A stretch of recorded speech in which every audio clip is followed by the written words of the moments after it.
Thursday morning to you. Welcome back. It's Annie and Elsten, your midday hang here on San Diego's #1 sports station, 97.3 The Fan. Annie Halbrun's here. I'm Craig Elsten. Braden Soprano alongside in our Odyssey studios overlooking Murphy Canyon, getting ready for 4 hours of live local San Diego sports talk radio with you, continuing in the waiting room here. Annie, how are you? Good morning to you. Good morning. Good morning, Craig and Braden and everybody listening. Thank you all for being here. Yes, I wake up. I check my notifications. I'm like, no notifications. Check Twitter. No white smoke coming out of Petco Park. So Roki has not signed. No Roki yet. No Roki. No Roki yet. No decision. No decision on Sasaki Island.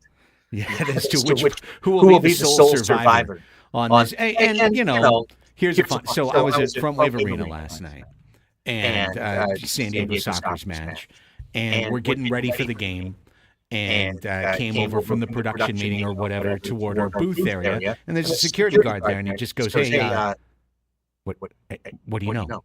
You know anything, Roki? Anything? Has it happened?" And I'm like, no, he was a listener to the station. You know, says he's been listening all day. And I'm like, nothing happened. Mm-hmm. And then the game's over. It's almost 10 o'clock now. I'm walking out. Same guy. Hey, did it happen? Yeah. Anything happen? Like, if this guy signed in the middle of the night.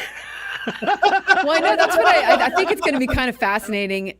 Obviously, who breaks it, if he breaks it himself, if the other teams know about it before he breaks it, or it just kind of leaks out, and then the other teams find out, then they get the phone calls.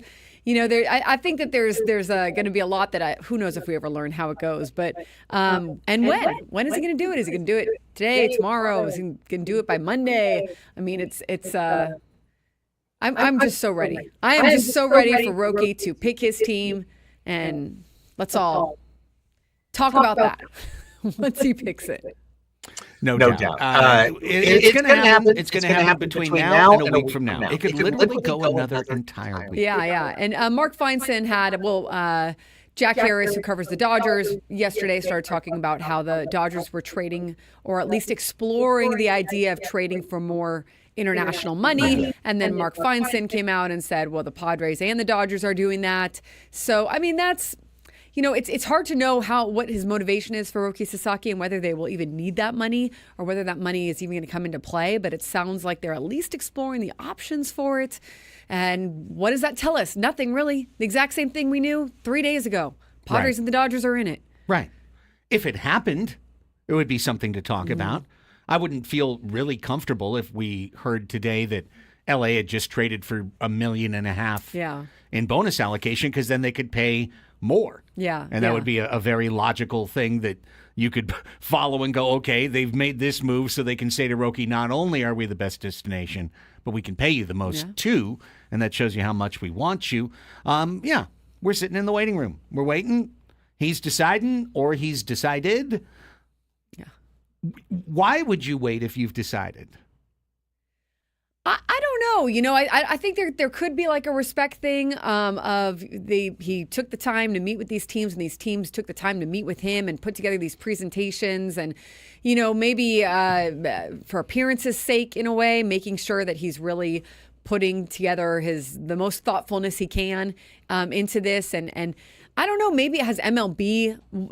I don't think so. But is there like someone in the background saying, hey, if you could do it this day and not this day? I don't know why it would matter. I mean, to me, the respect thing, if you know, you probably want to tell people quickly, because that allows the other teams to at least go out and salvage, you know, whatever international signings they can, or use that money whatever way they can and start building their rosters. So maybe he truly doesn't know. Maybe he is truly just trying to figure it out still. Well, either way, we're going to be here, but I do promise we're not going to spend all 4 hours going, not here, not yet, not here, not yet. And if we maybe know, MLB you'll know. Network is like, wait for the hours that we are on. Right. We're not running any like past games. The hot stove is on or whatever. I think it's perfectly reasonable to understand that if Roki Sasaki is signing with an American ball club or a Canadian ball club, that you would want to make that announcement during that country's waking hours. Yeah. I think that would kind of be standard PR. So we'll see. Johnny in the chat thinks he's actually thinking about it. I mean, how do we know, Johnny? I think he already knows his decision. Who knows if he's known his decision for months or a year now? Who knows? So we really don't know what is his motivation or what he's thinking or what he knows. And that's what kind of makes all of this, I guess. Yeah, well, I would push back against the idea that this is something that Roki Sasaki wants, which is a whole bunch of attention. I don't think so. A whole bunch of media play, because the stories we've seen is how he has not been very happy with the way media handled him as a teenager and throughout his career in Japanese baseball. So I just don't. I don't see that. I don't see that as the play. And remember, his agent pushed back very hard against the rumors that there was already a handshake agreement between him and the Dodgers. What I mean by that is it was important to them to push back against the idea they had already decided on a team at that moment, like back in December. Who knows if they had or they hadn't, but they certainly didn't want it to appear that way either way, So I think that, he told the other teams who weren't in it so they could move on. And I'm sure when they're ready, they'll tell the remaining few teams, you're out and I'm going here. But maybe he is really still plotting it out. Yeah. Well, with that, here's what we're going to do. We're not going to just spend the whole time talking about Roki. I think we've kind of talked it out. We know what's going on. We'll give you anything that comes forward. And if something does come forward during the show, everything changes. We'll drop everything that was on the menu for today, and it'll be, all Roki all the rest of the way. And that's why we're calling this particular series of Annie and Elsten shows In the Waiting Room. This is day 2 in the waiting room. The announcement could come, the loudspeaker could fire, at any time, come on in. Or we'll hand the baton to Gwen and Chris again. Yes. And they'll take care of it at 2 o'clock, or maybe. I still think it's coming on the Scraby Show. Maybe it's on the Scraby Show. It's on the Scraby Show. So that will be perfect. I would have thought it would have been an 8:30, 9 a.m. type file. I do too. I mean, I kind of thought it would be also like a early morning 7, 8, 9 sort of thing. And once they have decided on the day, that's what it would probably be. But who knows? I mean, I don't know. Is there like a thought and reasoning behind a time? Does he have a lucky time and there are lucky numbers that he likes? I mean, who knows how this whole thing comes out? Well, in the interim, we've got plenty of other things to chat about over the course of the show. Now, I just got an email, guys, and it wasn't my favorite email.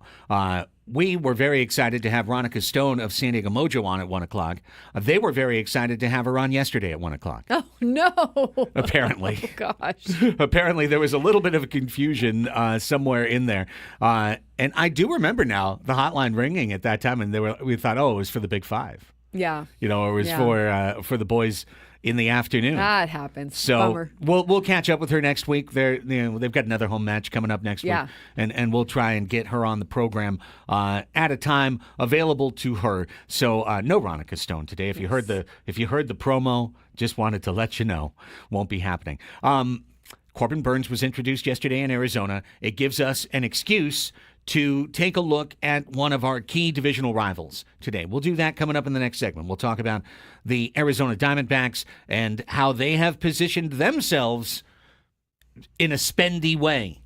But how they did it and how they're set up, I think, is a really important lesson that Padres fans could stand to kind of internalize. Like, the way our club is set up is not the same as most of the other teams in Major League Baseball. And so, in other words, it's kind of why Arizona can do this and we can't.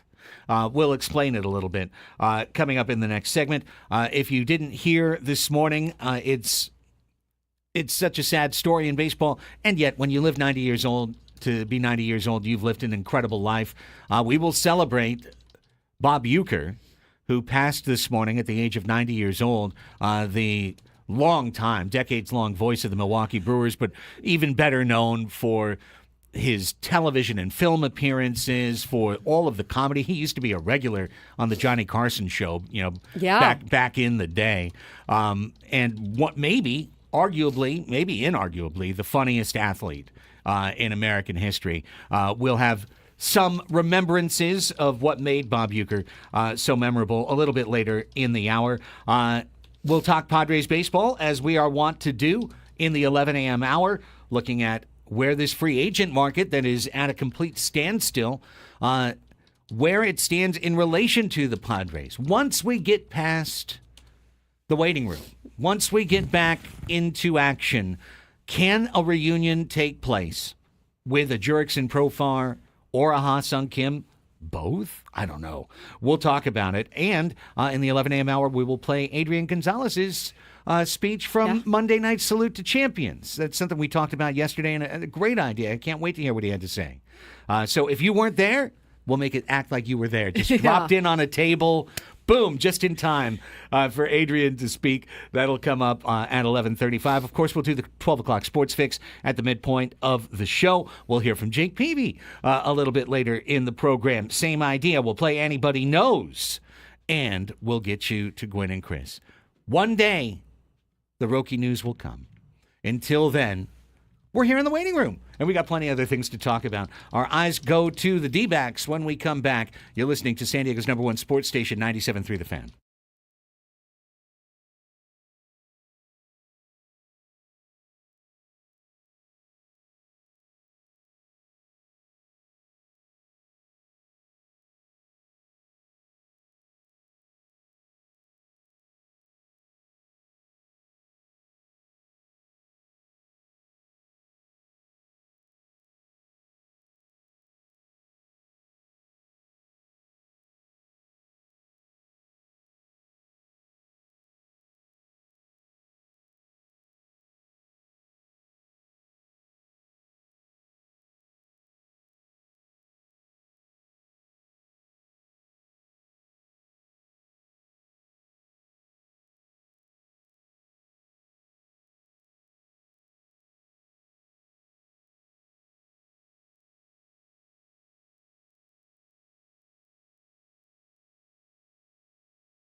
10:17 on the Fan. Welcome back. Annie and Elsten settling in.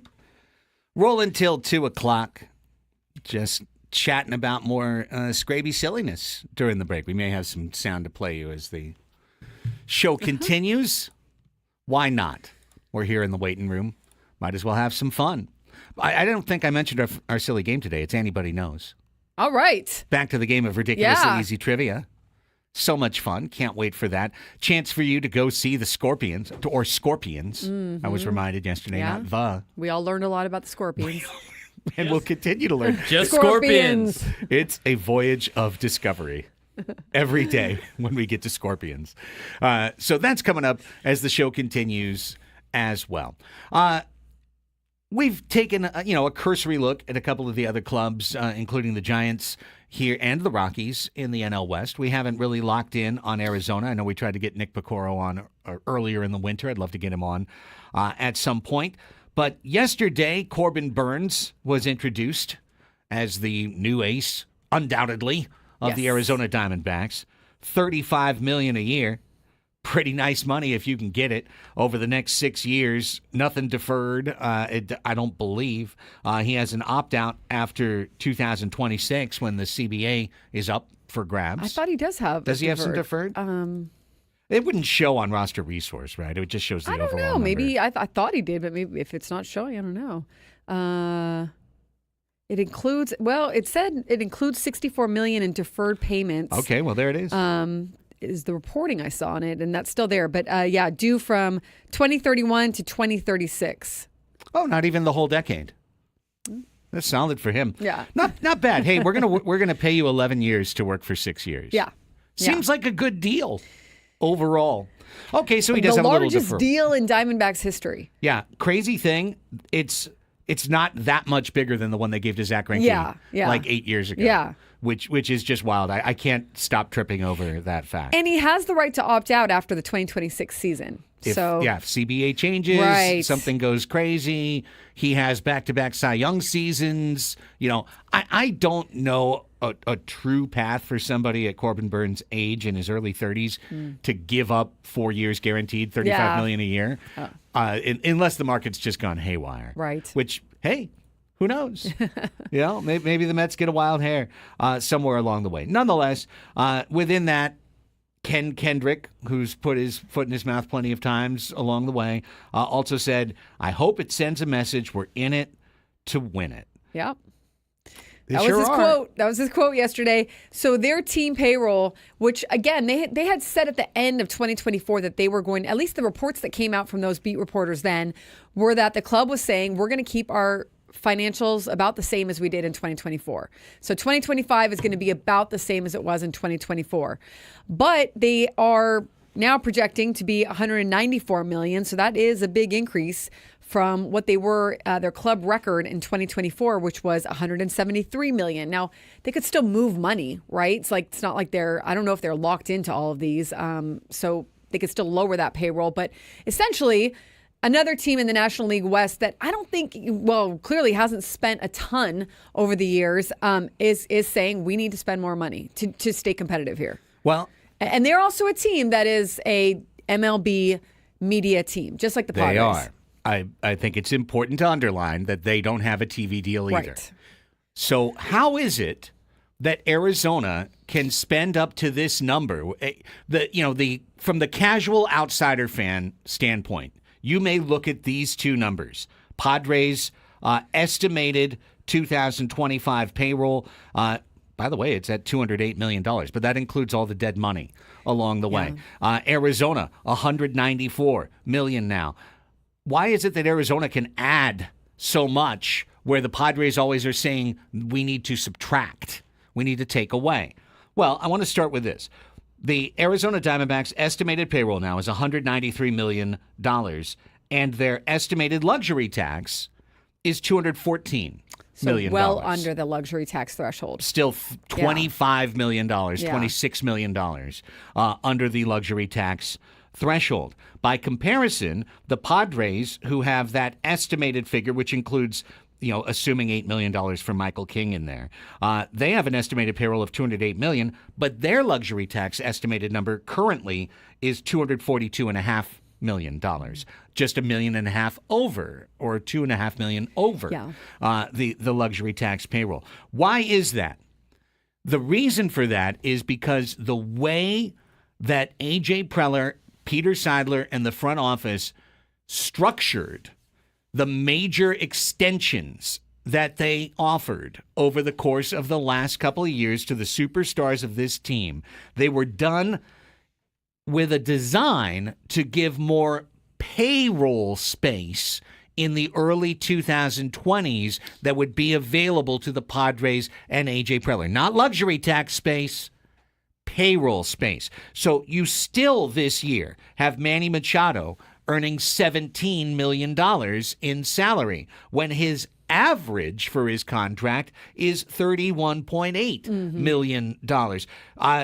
Fernando Tatis, average annual value is 24. He makes 20 this year. Those numbers were much lower. Manny was making less. Fernando was making significantly less the last 2-3 years to allow them to have the space to sign a Waka, a Lugo, go down the list of kind of the medium guys that they've signed.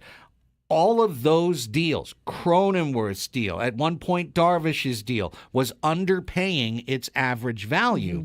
By contrast, the Diamondbacks haven't done any of that. They signed Corbin Carroll to a long extension. That's accelerating over time. That's like the one guy they've got. He's at 5.5 this year. He'll be up to 28.6 in 5 years. But everyone else is just getting paid what they're getting paid, and then they come off the books. So while the Padres next year already, right, with free agents and whatnot, already they're at $138 million. Already their luxury tax is at $172 million. Next year, expecting guys to come off the books. For the Diamondbacks, their payroll next year is $96 million, and their luxury tax is $118. So they've built in, with all the young players they built around the last 4 years, Annie, they built in the flexibility and no gigantic long-term contracts to then go out and make a big play for a Burns, to go out and sign Carroll, because now they know they can retool a year from now, 2 years from now, 3 years from now. Yeah, the flexibility is a big thing. And like you mentioned, those contracts, like Manny backloaded his contract for that very reason, so essentially I'm going to take less money up front in the beginning so that you can go out and you can get more players and whatnot. But at some point that check's going to come due, and that's why his cost goes up so significantly. And there are several players, like you just mentioned, that are in that same boat. And so it was, it's kind of like a act of good faith, right? Like, I'll take less now, but eventually you got to pay them out their contract, right? So that's kind of where that money really starts to catch up, which is what we're seeing start to happen, more so in the coming years, but start to happen. And that's really interesting. I mean, to have payrolls that are pretty similar now, but the luxury tax is so different where they're at. And if both teams don't want to go over the luxury tax, then it really makes sense of, you can really tell how much flexibility you do or don't have within that window. And who knows? I mean, look at the Padres. They spent a lot in previous years, and like their front office has said, maybe they're coming down to a sense of where they're still planning on being competitive, but they're a more whatever their word they use, like responsible, or a more sustainable, place for them. And the Diamondbacks haven't done that. Like, it's not like the Diamondbacks spent $230 million and were the top 5 in payroll the last few years. I mean, they've been pretty conservative with their spending, and now they're just kind of inching up. But having those young players, and I think that's ultimately what the Padres are trying to do, right?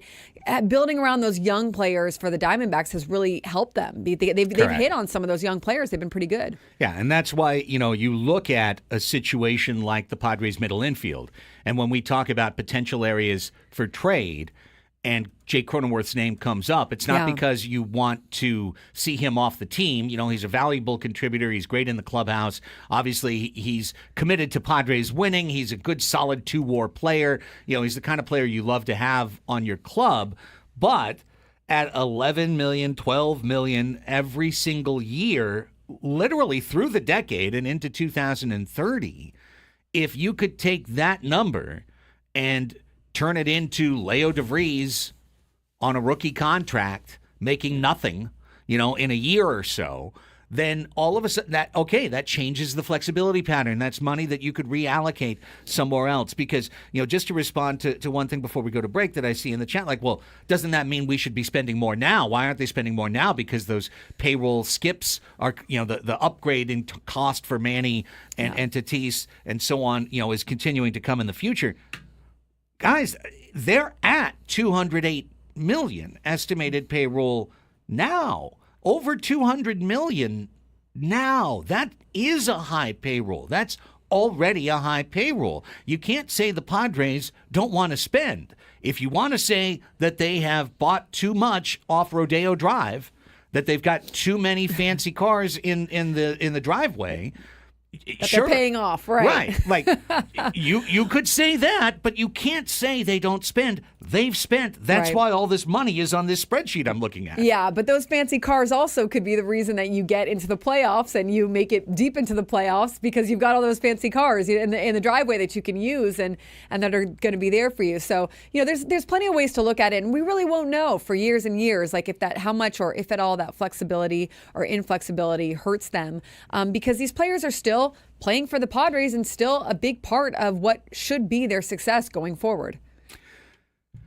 Yeah, hey, listen, Arizona's going to be really good this year. I think Arizona has done a good job of utilizing, like we talked about, their younger players, utilizing some major signings. I mean, with Corbin Burns, you don't even, we had some question marks around him, but he's probably going to be pretty good. But you just never know, right, when you're signing someone that's over 30 that has shown some regression. But I feel like he's still a good enough pitcher that he can make some changes if he needs to, as well as just kind of gamify where he needs to and help himself. Like these pitchers do as they get older. We see it so often. They might lose a touch or two of their velocity, but they can also strategically and smartly, figure out some ways to outmatch their hitters. So I think signing Corbin Burns does definitely make them a better team. And, we'll see going forward. I still think the Padres, if you look at the rosters of the Diamondbacks and the Padres or the Giants and the Padres, you're still looking at, in my opinion, the Padres still have an edge. I would even say we could go down the Dodgers and you could make arguments for why the Padres have an edge against the Dodgers as well. So it's not like the Padres are sitting there in the National League West and their roster just doesn't compare. No. It does, but certainly these other teams are also getting better. Yeah, you can't say it doesn't compare. But I do look at this, and I will just say this. We got to go to break.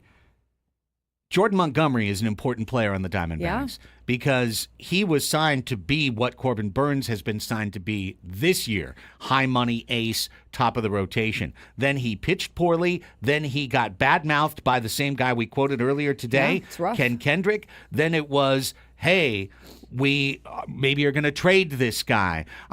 I've got a report that we're going to be kind of dripping through on ESPN Plus in the next hour when we're talking even more baseball, that says that around baseball, Montgomery is thought of as a player that they would need to pay down to a Martin Perez level of like $5 million instead of $22.5 million.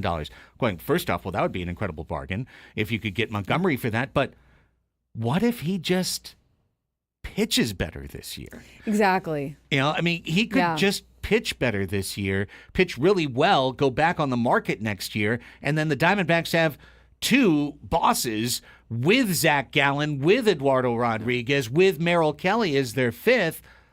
That's better than the Padres. That rotation is better than the Padres if Montgomery is clicking. If Montgomery is pitching to a 6 ERA, now we're comparing him to Randy Vasquez. So now we've got a pretty direct path to comparison with or without Sasaki. But if Montgomery pitches well and Burns pitches well, Gallen, Eddie Rodriguez, Kelly, below that's Fott, below that's Ryan Nelson. They've got depth and they've got arms. Yeah, and they're a good team on the base paths. They're a good team defensively as well.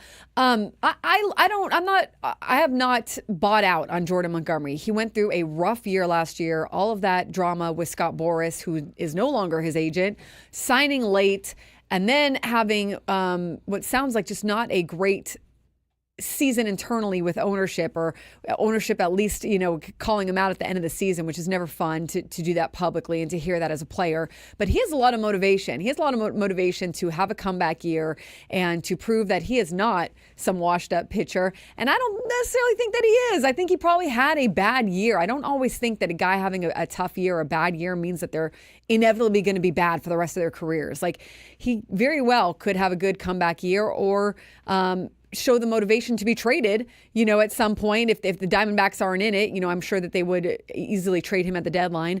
Or, just kind of shove it in the face of Ken Kendrick there.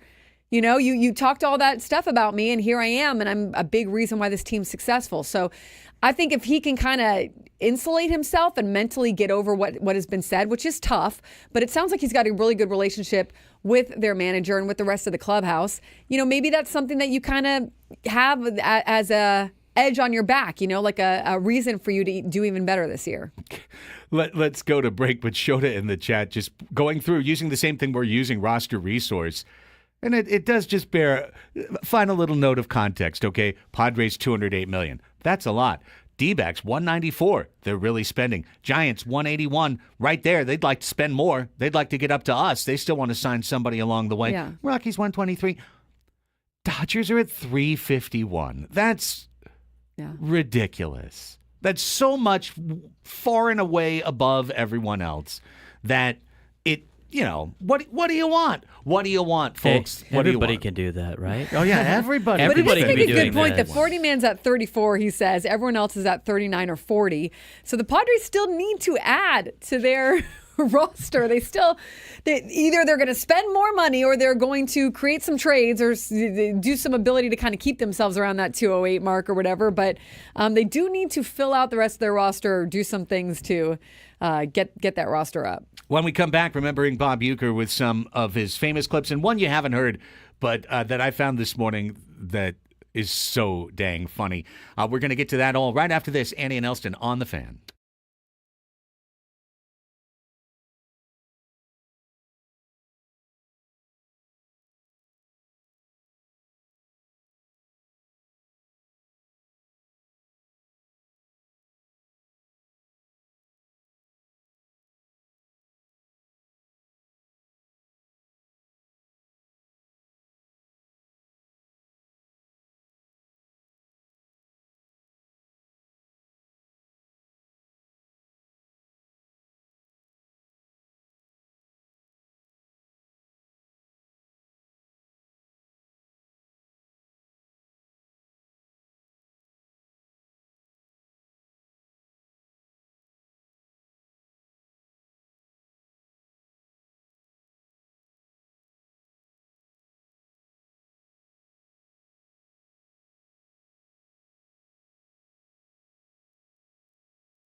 Baseball coverage on 97.3 The Fans presented by T-Mobile.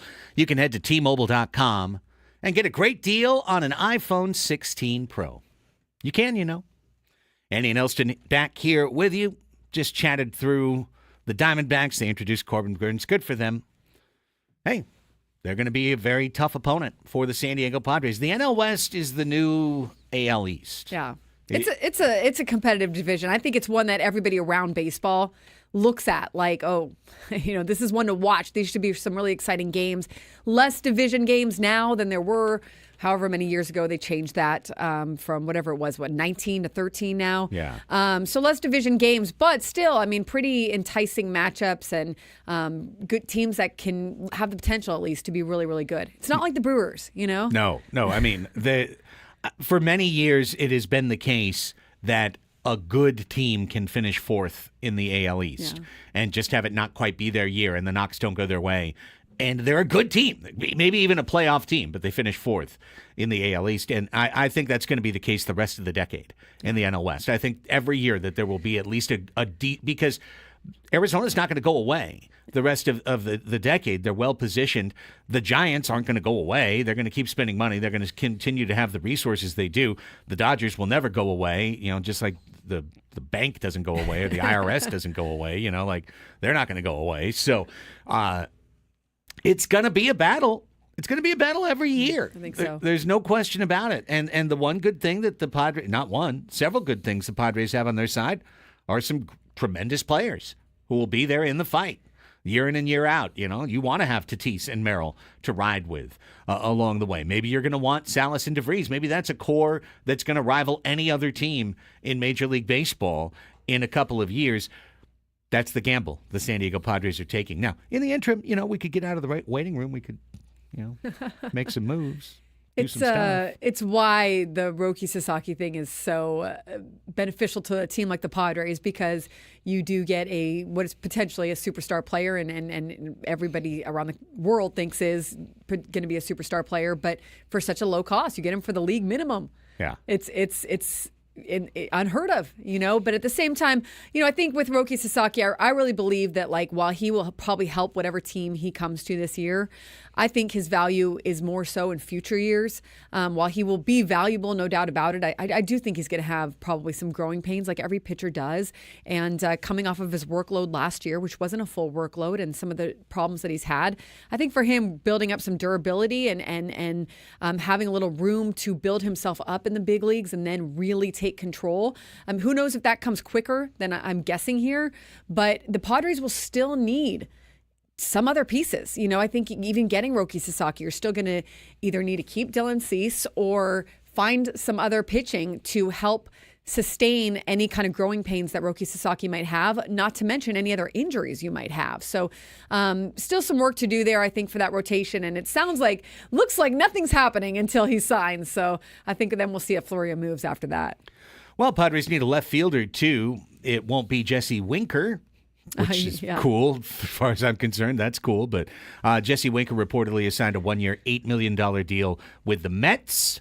He's coming home to the Mets, $1 million signing bonus. And, there's, as Woods likes to say, there's no such thing as a bad one-year contract. So I'm sure that's not a bad deal. But if we had gotten Winker instead of Profar, I would have felt like it was a sign of rot, So I'm perfectly fine with him being on the New York Mets. And what's interesting is that they're reporting now that they're out on Pete Alonso, and so for so long, it was linked that they were still trying to make a deal with him, but it's at least being reported out of New York that signing Winker is a sign that they are out on Pete Alonso. So we'll see. Interesting. Yeah. I'll give you a random team. I think the Mariners could get in on Pete Alonso. I think that he would make a lot of sense. They just have been offense starved. Oh, yeah. Forever. Remember last year they had the best pitching. They had incredible pitching and could not get that offense to do hardly anything at all. Anything at all. If they didn't have Vladdy, I would automatically say the Blue Jays would be like, we've got a suitcase of money, Polar Bear. Is anybody going to take it? But they've got Vladdy at least for another year. I guess they could sign him as a DH and then say Vladdy's probably gone in a year and slot Alonso over to first. Who knows? I know where he's not signing. here. So no, yeah, I don't think that's financially. I just don't think it's an option for the Padres. Yeah, I don't think so either.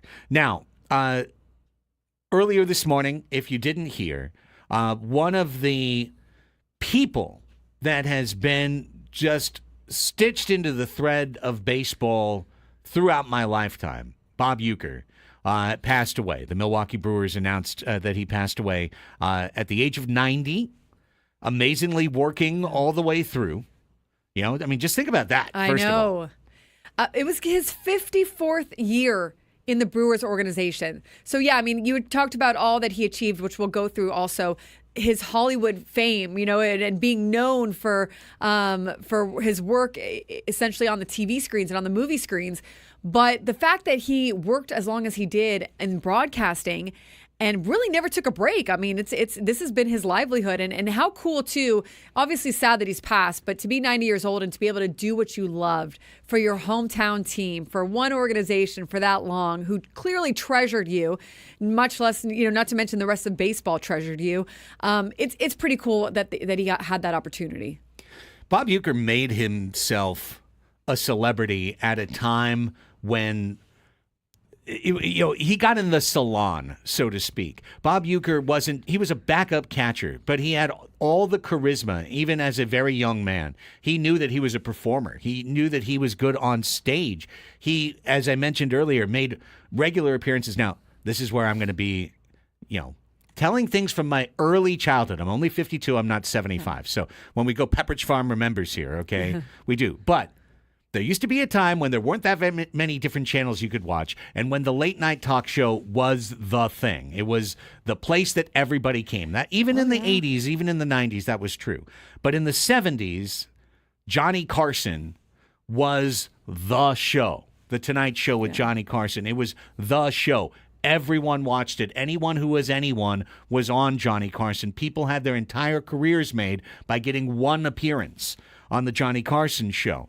And Bob Uecker was a regular on the Johnny Carson show. He was on all the time, and he was on to do jokes. He was on to be funny. He always had not just an athlete who's funny, but it was almost a comedian who could catch a little bit. Yeah, he had quick wit.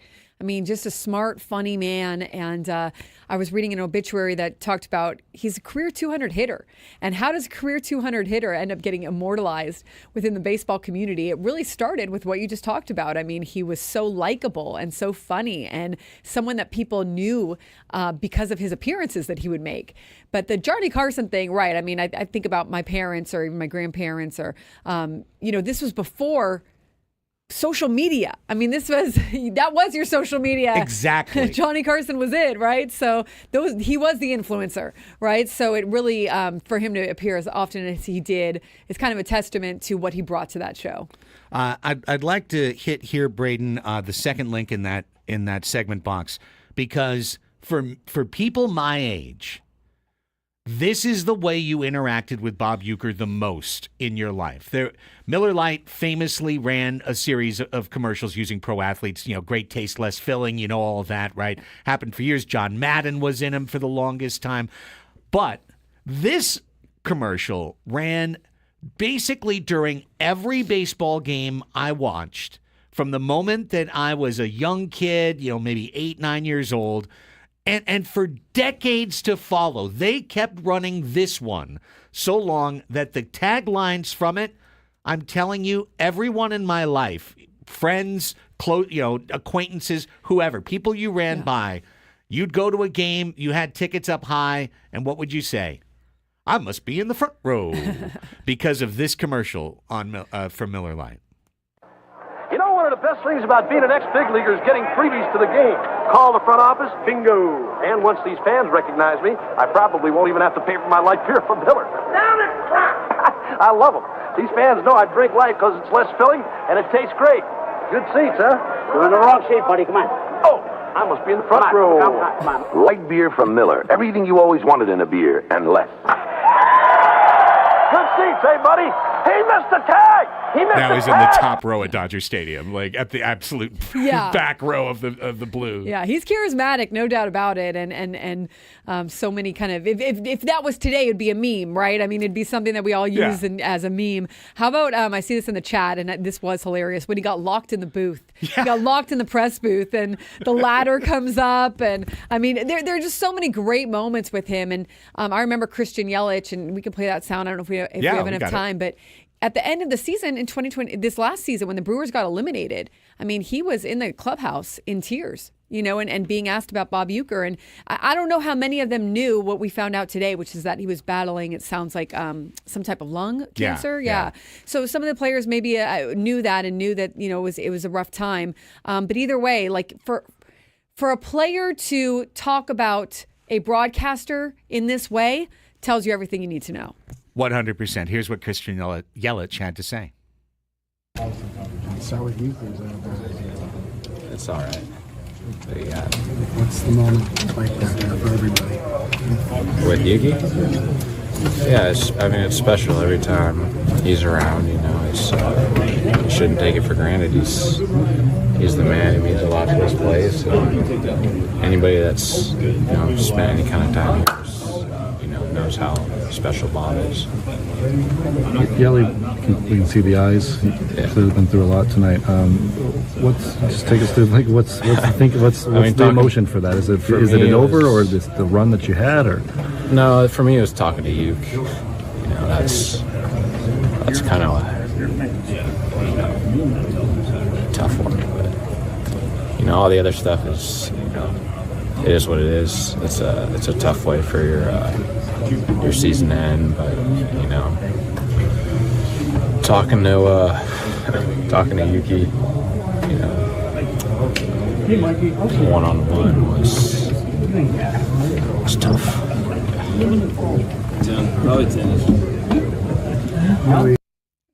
But his eyes are so red. He's clearly been crying. Hollowed out completely. And I mean, gosh, now that you think about it, the decades of great baseball he called, the last game Bob Uecker called was Pete Alonso hitting a 2-out 9th inning 3-run homer off of the Airbender to turn a win to a loss.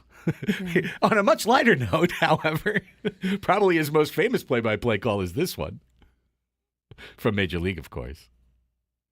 Vaughn into the windup in his first offering.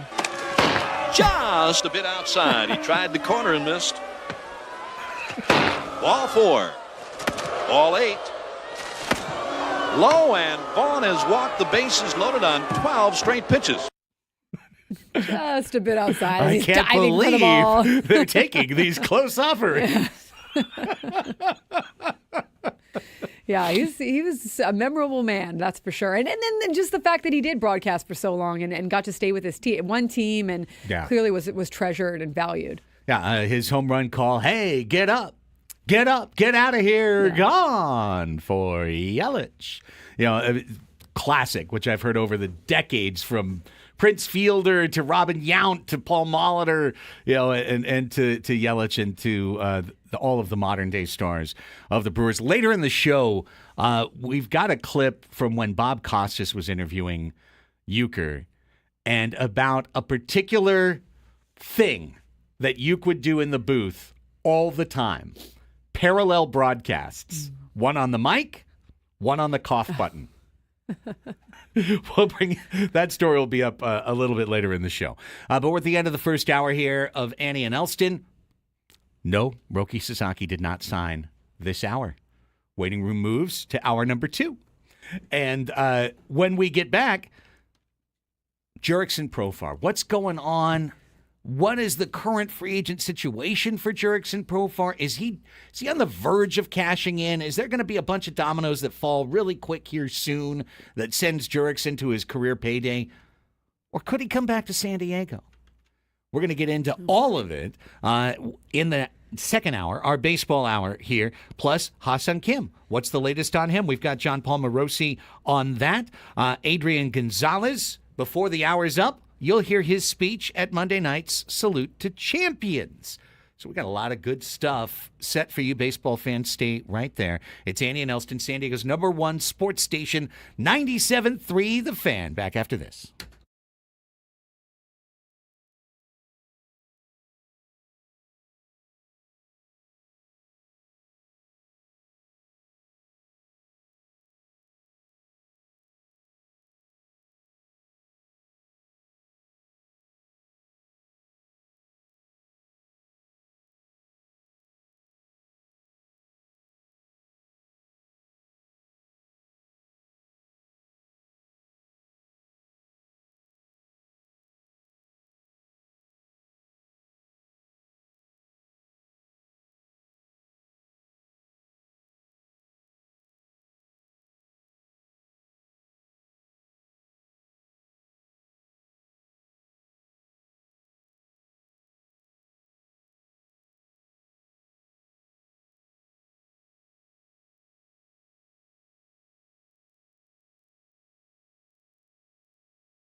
11 a.m.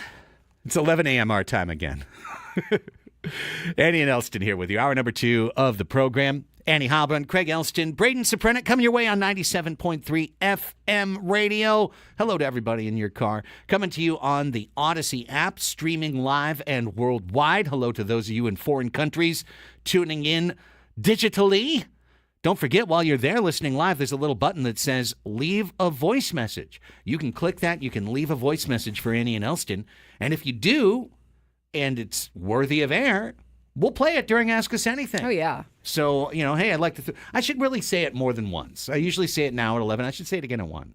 Like, leave a voice message. We'll play it at 1:45. Love a little voice message. Yeah, I mean, yes, exactly. A little voice message.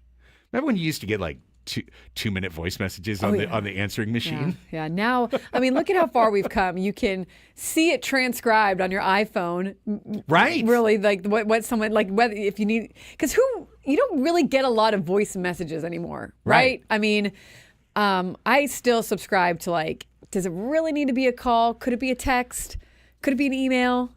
I'm not a bit like, but I don't know. Some people really like calls still. Well, so I'll tell you what. I've generally been the same way as we've progressed digitally through the world. Yeah. When we were teenagers, we were on the phone all the time, right? It was a completely different world.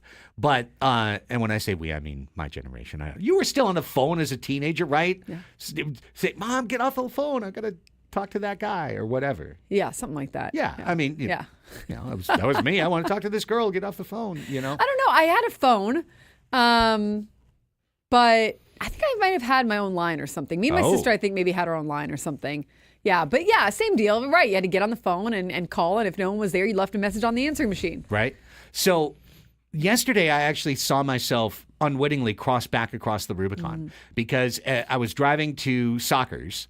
Right. And our wonderful sideline reporter, Melissa May, who I've worked with for years, absolutely adore her. She had a question about her pregame hit because we always have, come back from break, her pregame hit. And it was a little more stat-based last night in terms of facing a great defense, and the Sockers hadn't had a big-time offense yet this year, so on and so forth. And so she had like a stat question. Yeah. And she texted it to me, and I was like at a stoplight, and I looked, and I answered it. And then I was confused by what she had sent, so I sent the wrong thing, thinking it was a different stat. And then she was like, "But wait, what about?" And so I was confused. She was confused. She sent a thing back to me. Now we're both confused. And I got to the parking lot, and I was like starting to text it all through. And I go, here's the little button where you can do a voice message as a text. Yes. And so I just did like a 30-second, no, here it is. It's this, and you're fine. We don't have to change it. It's that. Right. And then bang. There's a lot that gets lost in translation on texting. There are times when you do need to talk to the person. Or like in relationships, it's like if there's a missed tone. Right. Oh my God, the text tone. You might as well just how many fights on the text tone? And have that conversation because it's going to save you a lot of pain in the end, probably. Yeah, just hearing the smile in your voice. Yeah, exactly. Like texting was popular in high school and college, and then everybody grew up and were like, I gotta get an answer out of this right now. So the phone call has definitely been more prominent. Your phone call? Really? My brother's friends call each other all the time. Like they never text. Yeah, and he's 6 years younger than me, so like. Maybe not the high school age kids, or maybe it's just the college kids. I mean, but my brother's early mid-20s, they call each other all the time. Hey, what are you doing? Hey, this. They don't do the text thing. Well, that's great to hear because in a society that I think is probably getting less and less communicative, it's nice to hear that they talk to each other. I don't mind voice messages either. I like voice messages. Like the voice memo deal. Yeah. Because the thing is, it's for certain situations, I've been helping one of my friends try to get a job, and so I'm not gonna call them randomly throughout the day, but I'm busy, so it's all right, I'll just leave a voice message, and I'll have all the info in it, and when they need to see it or listen to it, when they have time, they can go back and listen to it. I don't need a response immediately, and then the other thing I don't want to send is a lengthy paragraph because people are yeah, whatever text message. So the voice memo is great because it's I don't have to call and be please don't answer it. I just want to leave the message. Right? So you just leave the message, but you eliminate the phone call, you leave the message. Yeah. Your phone will translate it for them so they can kind of read through it. Quick keep, listen to it when you can, and then you get back to me when you can. It's actually really easy. It is nice to hear people's voices sometimes. Like, it's nice to hear. I have saved voicemails from like people that are close to me that I, because you think about that, like, oh man, like you still want to hear people's voices, like my family or close friends or whatever. That when you hear their voice, you feel happy. You know what I mean? And so there's something to that for sure. I'm talking like the mundane stuff. Yeah. Sometimes doesn't need to be a But there's tones too, like you mentioned, like a text. I mean, if you put like the whole paragraph, it's like, are they interpreted they're mad at me like with this or whatever? And like when you explain it and you're actually communicating with the tones of your voice and everything like that, it's a lot more, I think, comforting for some people. That's happened with me with guys all the time. Like, it's like just a difference because I'll over communicate sometimes, and they're not they're just communicating normal. You know what I mean? And it's like, wait, are you mad? Like, what's going on? There's like, no. There's like,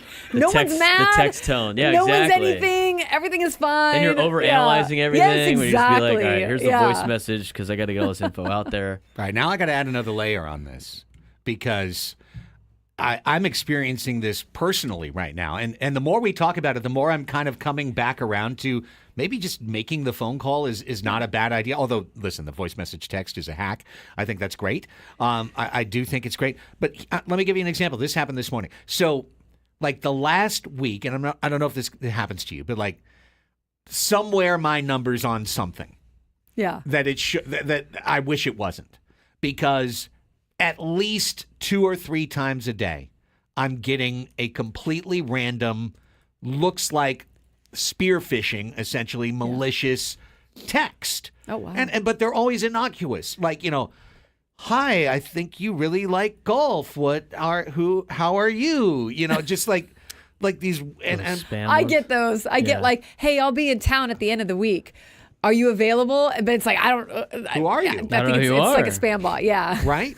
So like this morning, when I was making the bed, there was a text and it was like, oh, I'm not going to pick it up because I deleted it. And it was like, who would you think is texting you out of the blue?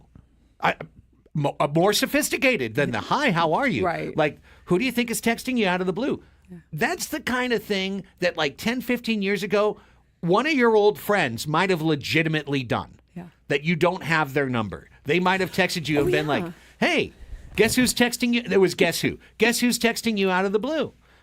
You know what I did? I didn't say who. I said delete, junk, spam, block. Yeah. That's what I did. There are times that I've gotten a text and I'll be like, it'll have something specific and I'll be like, oh man, I don't have this number saved in my phone, or I've changed phones. Remember back in the day when you would change cell phones, you sometimes lose things. Yeah, lose your contact. Yeah, or I wouldn't back it up or whatever. Yeah, and it'd be like, exactly, new phone, who dis. But that's also awkward too sometimes because you're like, wait, what am I about to get myself into?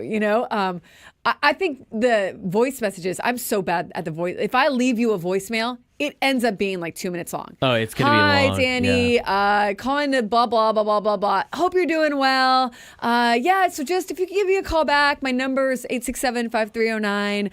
And then they'll say it like 3 more times as if the number isn't popping up on their phone because they have a cell phone like everybody does now. And then, you just drone on and on and on. Not for nothing. Third says 30-minute VMs are the worst. Who gets a 30-minute voice memo? I've never gotten a 30-minute voice memo. I've gotten some 10-minute ones before, and it's usually a lengthy story that somebody wanted to explain. And it actually wasn't too bad. Have you ever been cut off when you left a voicemail? Yes. Like, you are out of time. It's a bad sign. It's a really bad sign when you've done that. Would you like to redo it? Yeah, or every time I'm like, yes, much shorter this time. Right. That's how I am too. I'm like, redo. Voice memo. Gotten some 10-minute ones before, and just I basically listen to it when I'm driving like a podcast. Sometimes, the drive from Cathedral home after practice, one of my friends was leaving me some voice messages about her day or whatever. I would just be like, oh, well, let's listen to the podcast version of this as I drive home through traffic. Make it through the entire day. I know. I'm coming back around to the other side, and it's because these devices have become so infernally infested with outside forces trying to get in so that they can get a password, so that they can get to your bank account or whatever.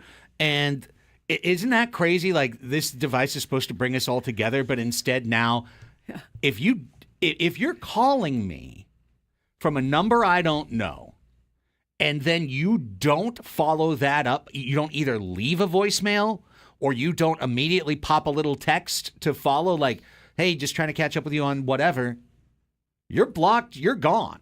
So, like, straight up, I don't know however long since I've felt not under attack, but you know what I mean? If you got one or two of those every day, it's pretty obnoxious. Yeah. So I'm at that stage now. I'm sure a lot of people in the audience are at that stage. If you call my phone, the number's not listed, I'm not answering. Oh, yeah. Period. I don't think anybody First off, no one's going to answer. Yeah. That happens for us just trying to get guests on because our number out is an 833 number. And people think it's spam, right? No, exactly. Of course. And it's like, I feel too, like if I was calling someone out of the blue, like if I don't either leave a voicemail or leave a text, I am sure that's the last time I'll be able to call you ever because you're going to block me just like I'm going to block you.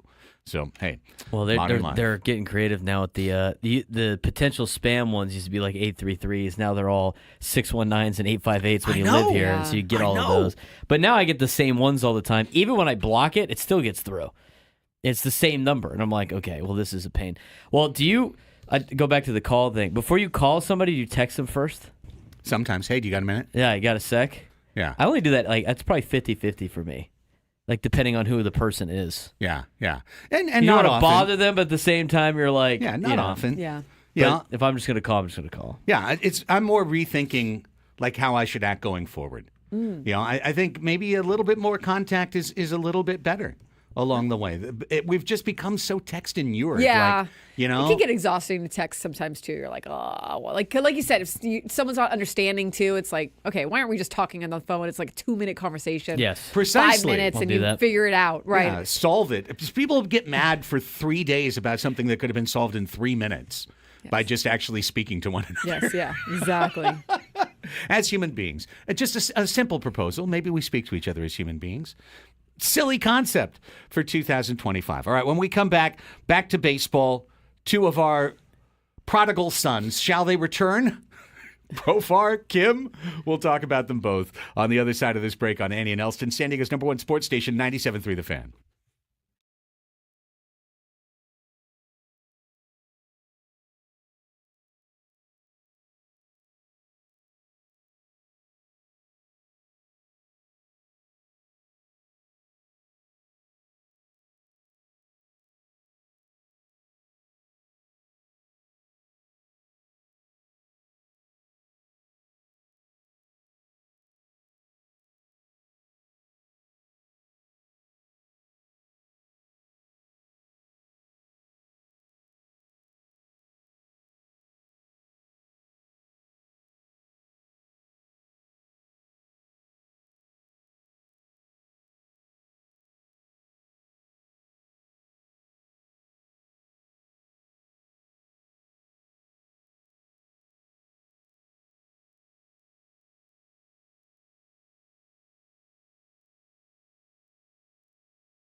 Did you know you can listen to 97.3 The Fan with your smart speaker?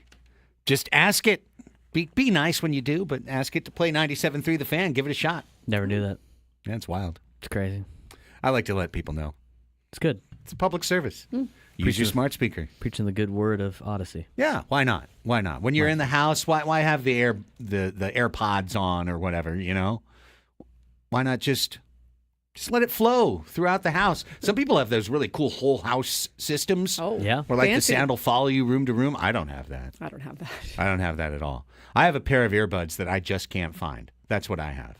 Yeah. So you don't have a pair of earbuds. Well, Right. I found it eventually, but like Tuesday we had soccer's overtime, and I use those on the show because we use the same thing that we have here, StreamYard. Like you can't have your speaker blasting back to you while you're talking, right? Get the echo. You got to have something. So I I had just walked the dog, and I walked them into the studio room and set them down on the table, and then did something, right? Came back, couldn't find them. Sammy probably ate them. Couldn't find them. Well, what had happened is they had somehow gotten bumped to the floor.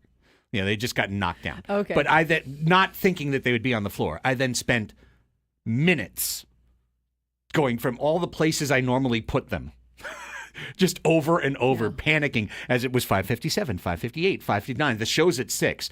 At 6, Tony sees me pulling out my old analog, plug it into the side of the computer. He goes, okay, cool, hits play on the show. Show starts. Those didn't work. I finally found them on the floor. But just, you know, if I was using a smart speaker, it would have been so much easier. I would have had them in their case, and then they wouldn't have fallen on the floor. So that's my stretch, is that You use need your like smart an speaker. AirTag on your... I need an AirTag On everything? on so many things. I just need the ability to AirTag Everything. all things at any time. You know, maybe not more than 3 things at any one time, but if I could have that ability, Sure. magic power to AirTag 3 things, Save a lot of time. I would do that. Let's talk a little Jurickson. And, you know, listen, did we have this conversation in October? We did. Did we have it in November? We did. What about December? We did. Maybe a little bit. We did a little bit. However, dear sweet Jurickson Profar remains unsigned. He, in fact, not only remains unsigned, but he has a guy kind of blocking him on the free agent runway in Anthony Santander with 44 bombs. I don't think that teams are necessarily shopping for a left fielder and going, I want Santander or Profar, because they're such different players. I feel like there would be some teams that would be interested in Profar over Santander, and there would be other teams that would be interested in Santander over Profar. But nonetheless, there he sits, there he stays, January 16th, still plenty of time, but 1 month from today, pitchers, full squad reports to Peoria, and around that time, every Major League camp is going to break. Jurickson knows what happened in 2023. Jurickson knows what happened when he got to the end of the free agent market and there was nothing waiting for him, and he got a last-second deal in Colorado and was miserable, and then played the worst game of his, worst baseball of his life. So it's wild to me that no matter what, it feels like poor Jurickson, like us stuck in the waiting room for Roki, he gets stuck in the waiting room in free agency every time he goes out there. I think it's probably on his mind what happened, because why wouldn't it be? Well, how couldn't it be what happened with the Rockies and that free agency, which left him going to Colorado at the last minute. Spring training had already started, I believe. He was with Scott Boras then. He has switched representation since then. He's with the same agent that Manny and Fernando Tatis Jr. and I think Luis. I'm not sure. There's other players in the clubhouse also. So Jurickson switched agents, but he's a hard case because if you're a team, you're going to use all those other years that he didn't have that were unlike last year against him. And if you're Jurickson, you're going to say, whoa, wait. I have tapped into something that has made me a smarter baseball player and a baseball player that can do this for more years going forward. I don't know that he'll get a ton, like the top of the market money, but I'm sure on his end, he's like, but I also shouldn't be getting the bottom of the market money. I mean, he was a steal for $1 million last year. I think what he wants is a respectable contract. Like maybe it's not the highest numbers anyone's ever seen and the highest number for an outfielder this year or anything like that, but certainly, well, that would be obviously Juan Soto. But certainly for him, I think he just wants something that's a little more fair. But fair is in the eye of the beholder, really. It's a really good article that you put in the rundown for us this morning, Annie, from Mike Petrello, going through very technically, like doing a good deep dive on Jurickson Profar's free agent worth. And in particular, and this is why I would recommend it, we'll kind of paraphrase through it, but I would recommend you go read the whole thing if you're interested in this topic. He boils it down to two questions that any major league front office would be asking when they're about to pick up the phone to try and bring Jurickson Profar on their team. Question one, how flukish was last year? Can you point to obvious good luck, or can you point to something real that changed? Point two, if it's not flukish, then what was the change? And can he keep doing it? Okay, so interesting questions, right? Yeah, and I mean, in this article, it points out, he makes the argument, Mike Petrello, that everything about Profar's season, nearly everything, screams real. He was better from both sides of the plate. He posted a career-best OPS as a righty and a lefty. Again, that's also hard. You're a switch hitter. You've got to work on that every single day on both sides of the plate. He was consistently excellent in 5 of the 6 months, setting aside an August slump. He says this wasn't a red-hot 3 weeks that influenced his season line. This wasn't about a massive change in approach, because while he did chase a little less, his other swing rate stats were consistent. It was more about hit the ball a whole lot harder all season long. Yep. Jurickson will tell you he has always been this guy. He has always had this in him. Now, he did work with Fernando Tatis Jr.'s dad over the last offseason or two. He gains a lot from that. He finds that very helpful. I think for him, too, being with a manager, being with Mike Shildt, who really allowed him to play the way he likes to play and to be who he is at the plate. I mean, Jurickson and I had a long conversation early in the season about how he's had managers who are constantly trying to tell you to change things or not do things or tell you how to play. And it hasn't worked for him. He's always been tweaking stuff, trying to find something else, trying to get to this other place. And this year, he really tried to maintain consistency with his approach. Whether it was good or bad, result or not, he was the same guy. And I think for him, that helped a lot. And so that's why I wonder, has he tapped into something as an older player who's been around the block a long time, who's always had the talent that is going to help him be this same guy in future years? Here's the quote that was in, and it was from a previous article about Profar that Dennis Lin did in The Athletic. But this is the one that I keep coming back to. And this is from Jurickson himself. He said of his previous self, right, coming up as the number one prospect for the Rangers in 2013, having injury issues along the way. Yeah. But he said, quote, in 2018 with the Rangers, I had a really good year too. But then I went away from it trying to launch. This, to me, see that all the time. The single most compelling argument in favor of Jurickson Profar is that he was a victim of the launch angle revolution in Major League Baseball, which 100% 2019 was the peak time of the launch angle revolution in Major League Baseball. Oh, you're swinging at 12%? Why not 24%? Why not 27%? Loft that ball. Ground balls are DPs. Fly balls could be homers, right? So Jurickson's just not that player.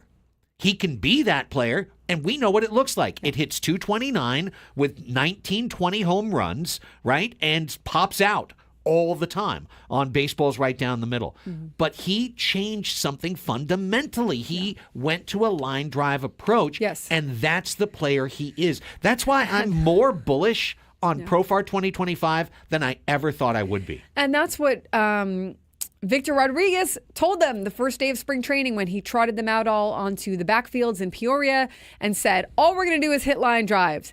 And that's all I want you guys to focus on. And so in that sense, they kind of gave him the freedom to be that kind of hitter, not a hitter that's always consistently trying to hit it out of the ballpark. And we've seen this so many times with different players. When they abandon that notion of every time you're at the plate, you've got to hit a home run, and you just focus on hitting the ball into a gap and getting on base or, taking a few bags. that is when you are at your best. And for him, I do think that that's something that you can translate into future years. Now, another team, if a team is trying to lowball him, is going to say, well, what about the knee? I agree. Like that has to be a consideration about the knee, except that he played all last year on it. It didn't really stop him from anything, but it is something that he's going to have to monitor and he's going to have to continue to at least take care of going forward. But that's really every player. I mean, there's hardly a player that's past the age of 30 that isn't dealing with some kind of bulky body part that they have to really take care of, But those are things that I can see where teams kind of say, look, this is why we are going to devalue a little bit. But I don't necessarily think that he's going to spring back to who he was 3-4 years ago. I think that he's tapped into something that's allowing him to be a smarter and better hitter. I know if you listened to episodes of this show from a year ago, you would think that I got hit on the head or something happened or a new guy showed up in my body. But I'm here to tell you that I agree with Annie 100%. I actually think Jurickson Profar did make something that's a substantive change. And the thing is, so many of the numbers back this up. His hit rate percentage went up. His chase rate went down. He didn't sacrifice his precision for power. He didn't give up something to get what he got. His BABIP was not flukishly high. There are so many red flags that you can look at players and go, that doesn't work. And in Mike Petrello's article, he mentioned one of them from last year, Cody Bellinger, where it's like Cody Bellinger's 2023 looked amazing, but then you could look under the hood and go, hang on a second, there's a lot of things that look flukish here. And then sure enough, the very next year, he had a down year, and then he got moved in a this plus money type move to get to the Yankees this year. So Profar looks different, and I do believe that if the Padres don't come correct, once the market settles, somebody will be waiting for Jurickson with open arms. I think so. I feel like he's shown that he's a good enough outfielder and a good enough player to have in the clubhouse. I mean, that does get around. Hey, this is a guy with edge. This is a guy that can unite a clubhouse. This is a guy who will keep younger players accountable and also keep the veterans accountable as well. Like that gets around. His persona gets around. The fact that some teams are also looking for that kind of player. They're looking for a player to come in and kind of shake up the clubhouse a little bit in a good way. That's because that's the other thing about Jurickson. He's always positive. I mean, he does hold people to high standards and he holds himself to a high standard, but he keeps it light and very positive. You want that kind of player around. I think the longer it goes on, it's so hard to know because so many players haven't been signed by this point. If a lot of players had been signed by this point and he was just hanging around, I would say your chances of maybe the Padres figuring out something creative are getting better because while the money seems like something that the Padres maybe couldn't do while they're trying to get all this other stuff done and still keep themselves under a payroll number, the longer it goes on, maybe you can work out a more creative deal that works for both parties. The problem is no one's being signed. Hardly anyone has been signed. And so it's hard to know, is there a ton of interest in Jurickson and we're just not hearing about it? Is there zero interest in Jurickson and he's kind of trying to work something out with the Padres? It makes it really difficult to know what the interest is at all in him. Well, here's the last thing, and we'll take a timeout. Today on ESPN Plus, they had a everybody contributes mega piece. What's the latest on free agency story?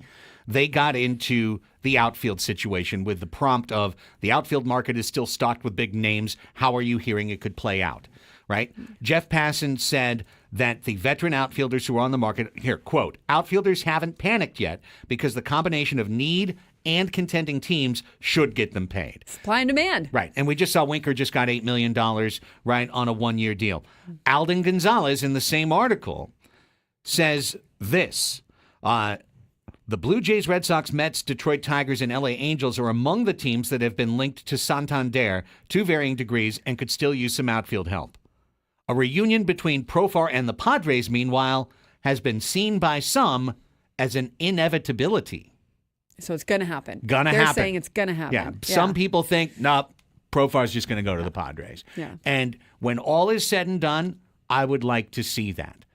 I just don't know if 3 years 45 or 3 years 42 or whatever they come to with Jurickson, can they do that and keep everybody on the roster right now? That's the question. If you're trying to keep your payroll to a certain number, which they are, and you still need, I think they need catching help. I really do. I think that they need rotation help.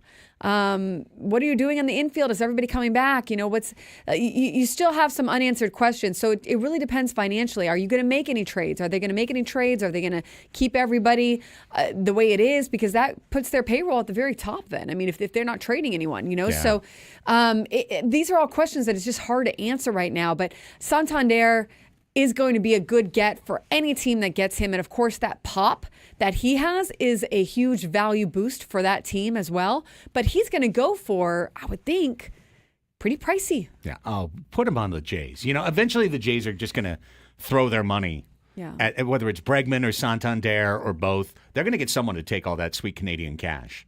It's going to happen at some point. They're trying to give it away. They are trying. Yeah. They are trying. Let's take a timeout. We are trying to stay on clock, and we are almost doing it. When we come back, you probably weren't at Salute to Champions. Now, I'm the only one in this room who wasn't.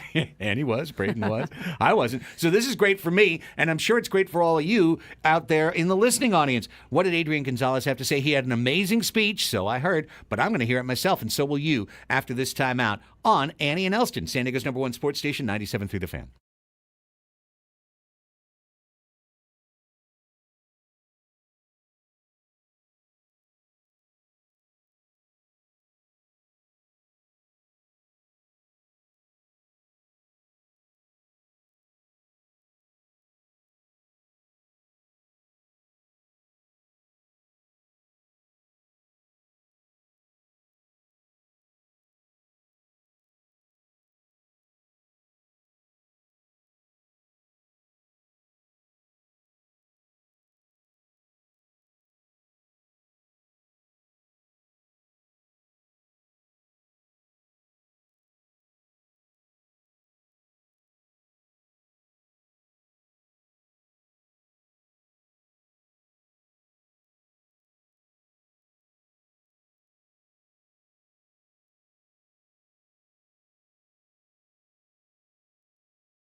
Listen to Inside San Diego Baseball with Sam Levitt every Wednesday, 7 to 9 p.m. right here on 97.3 The Fan and on our YouTube page. Sam will talk all things Padres baseball and keep you up to date on the latest hot stove rumors.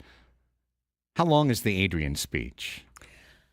I think 5 minutes, and Peavy was like 10. Okay, perfect. So we can pop this in really quick because a couple of people, again, resetting. If you don't know, we're all in the waiting room. We're all waiting for Roki Sasaki to make a decision. His international signing window extends from here to a week from now. Next Thursday is the absolute deadline that he has to sign with somebody. And so, coming into the pool window, which opened yesterday, one of the things that we talked about was keep an eye on who is signing players because some of the players that the Padres would have committed money to, they have told you are free to seek a deal elsewhere, or if you want to wait, we might be able to sign you a year from now, but we don't have the money because we're saving it for Roki, right? So I had seen a few people in the chat go, Padres signed 2 guys. We're cooked on Roki. It's over. And it is true that Los Diablos Rojos de Mexico, which is the owner of that is Alfredo Harp-Palou, correct, who is also owner of the Padres. A minority owner of the Padres. That on the Diablos Rojos MX Twitter feed, they announced that 2 young players out of their academy have signed with the Padres, Aaron Castro and Jose Verdugo, and mucho éxito en sus carreras. Much success in your careers. Go Diablos. So, does this mean we're out on Roki? Well, here's the thing. We haven't heard what these kids signed for, but there's a darn good chance, seeing as it's from the Diablos, Alfredo Harp-Palou's team, it's a pretty good chance that we signed those 2 kids for $10,000 each.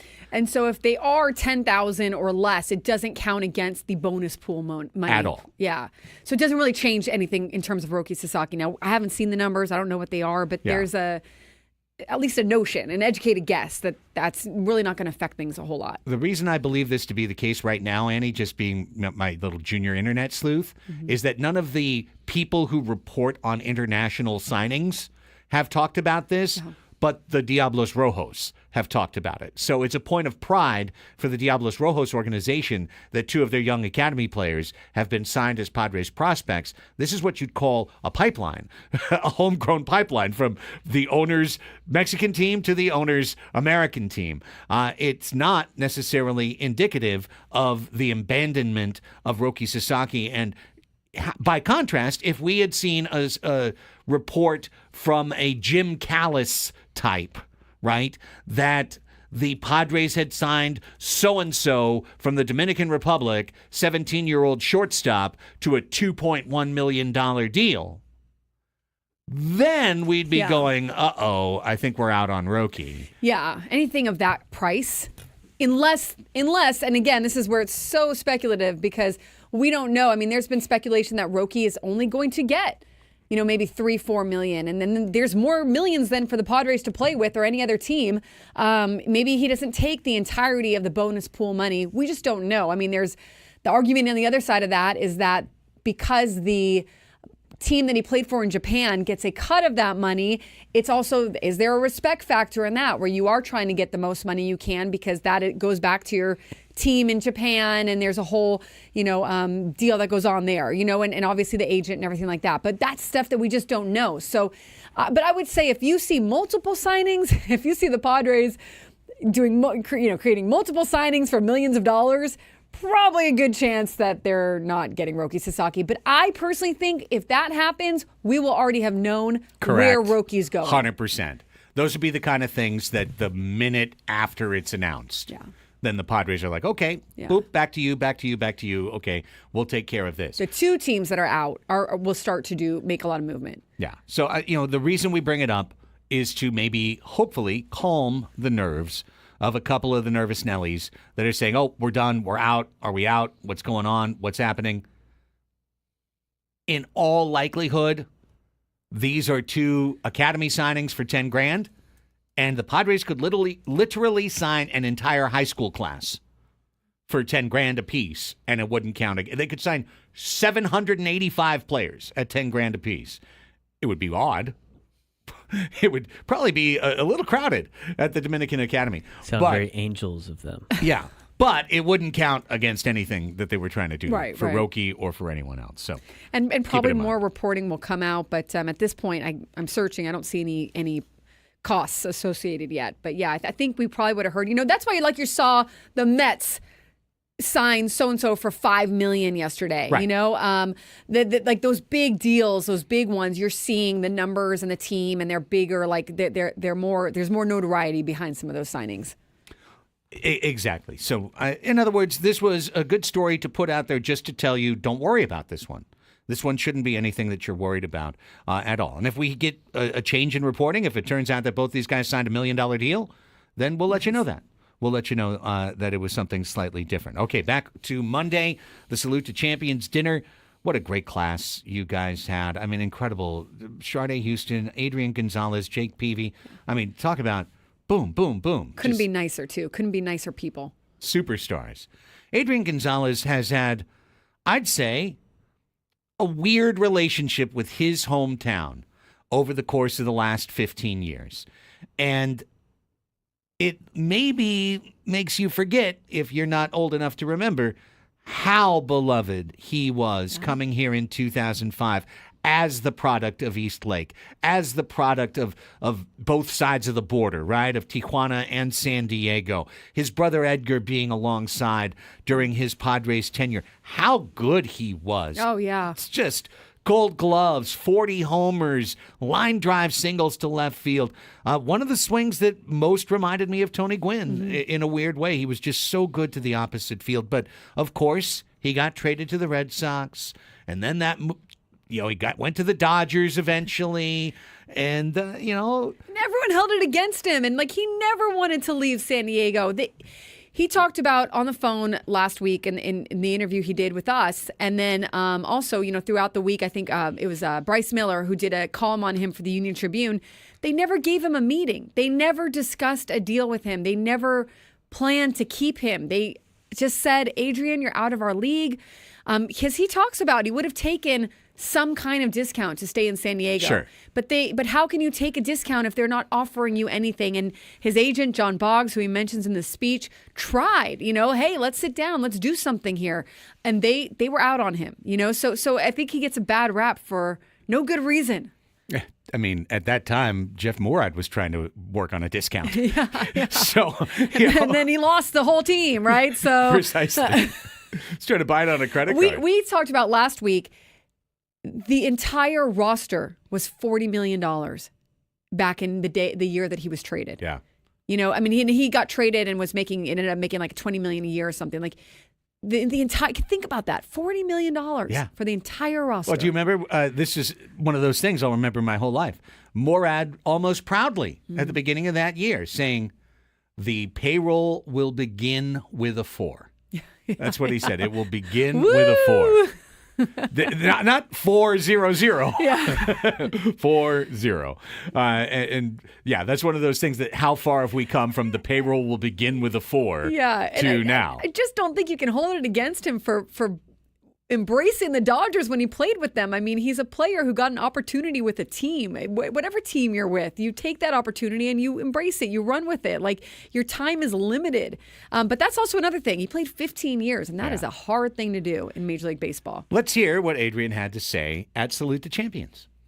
Thank you. Good evening, everyone. First of all, let's give a round of applause to everybody that's being honored today. It's just an incredible day.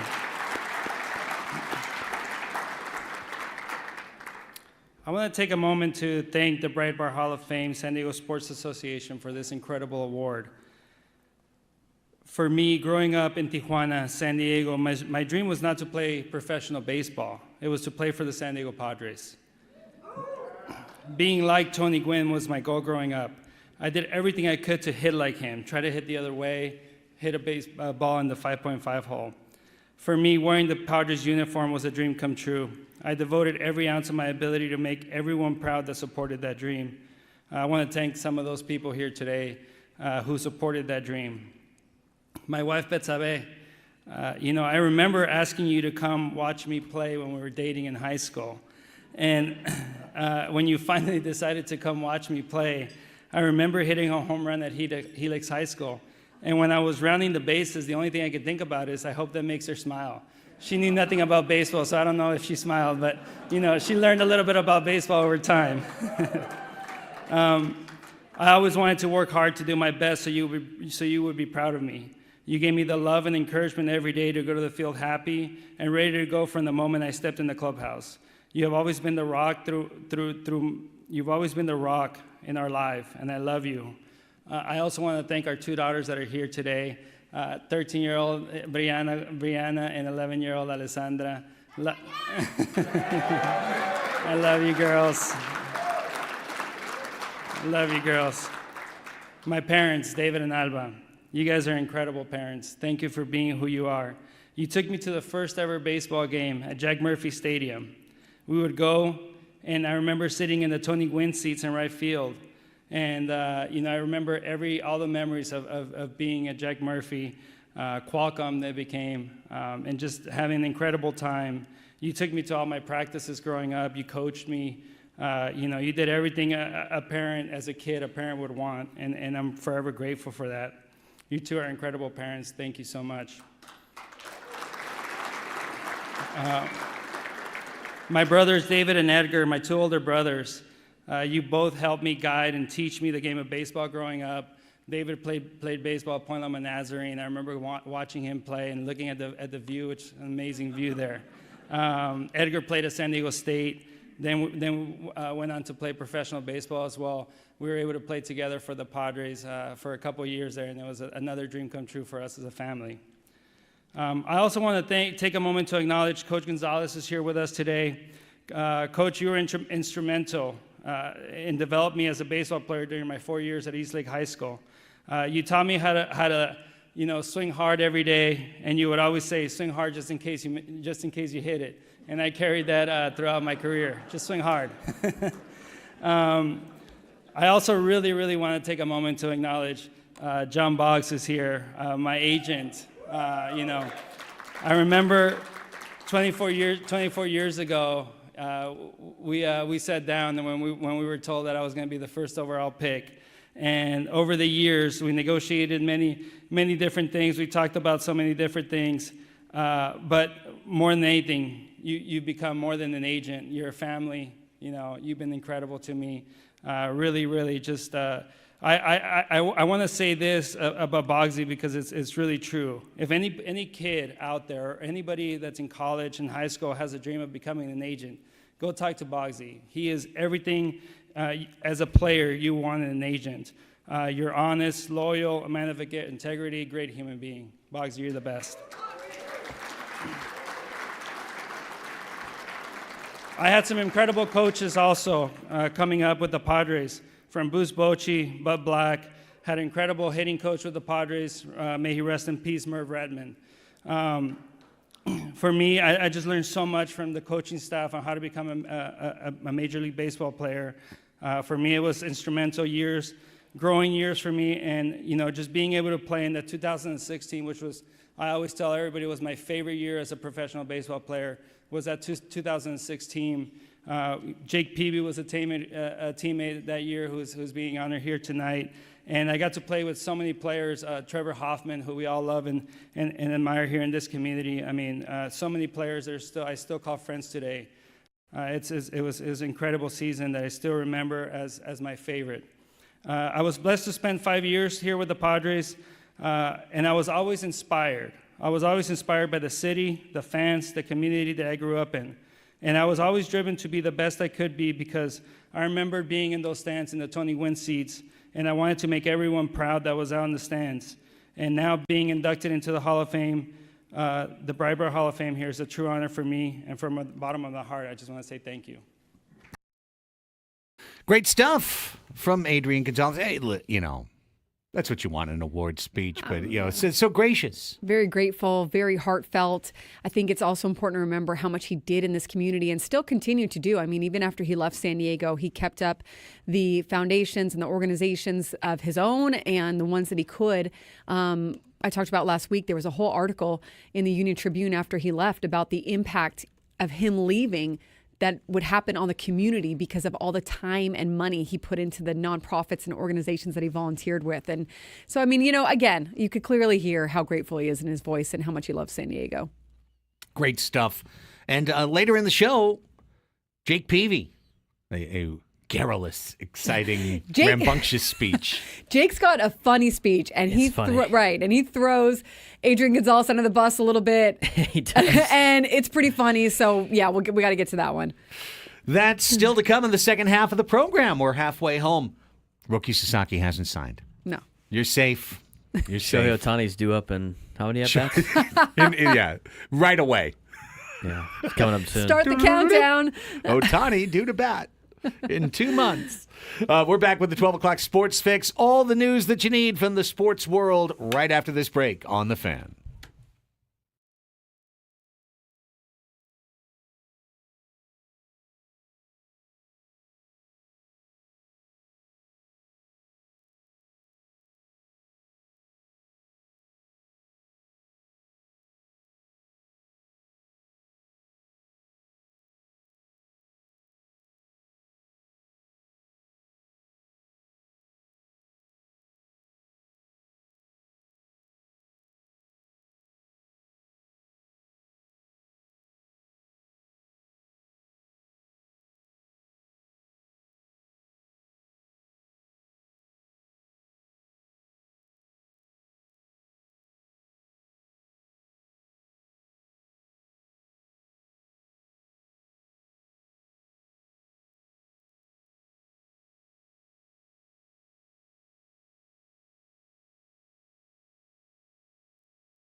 12 o'clock on a Thursday, a little cloudier than we're used to here in America's finest city as we look out over Murphy Canyon in our Odyssey studios, but we progress nonetheless. It's the Annie and Elsten Show, your midday hang on San Diego's #1 sports station, 97.3 The Fan, with Annie Heilbrunn and Braden Soprenet. My name's Craig Elsten. It's a pleasure and a privilege to be here with you today. And as we like to do at the midpoint of the program, when you're getting your lunch hour ready, maybe when you've got a moment to take your mind off of work, let's fill it with the news of the day, the sports news of the day on the 12 o'clock Sports Fix. And it gets you started with the latest in baseball. And boy, there's nothing. Oh, wow. Oh, boy. I had to dig in the bottom of the barrels today. Well, the first story, our headliner, is that Roki Sasaki has still yet to pick a team. He has not signed. Not signed. That's that Thank news. you. Yep. Appreciate Okay. it. Now we'll move on. All right, thanks. The Mets are bringing back Jesse Winker pending a physical. Andy Martino of SNY reports that they now expect Pete Alonso to sign elsewhere. The Mets have also been interested lately in old friend and left-hander Tim Hill. Hill has now drawn some looks from two different New York boroughs, as the Yankees were also linked to Hill's market last month. The Mets have also been linked to Tanner Scott, though nothing has materialized yet.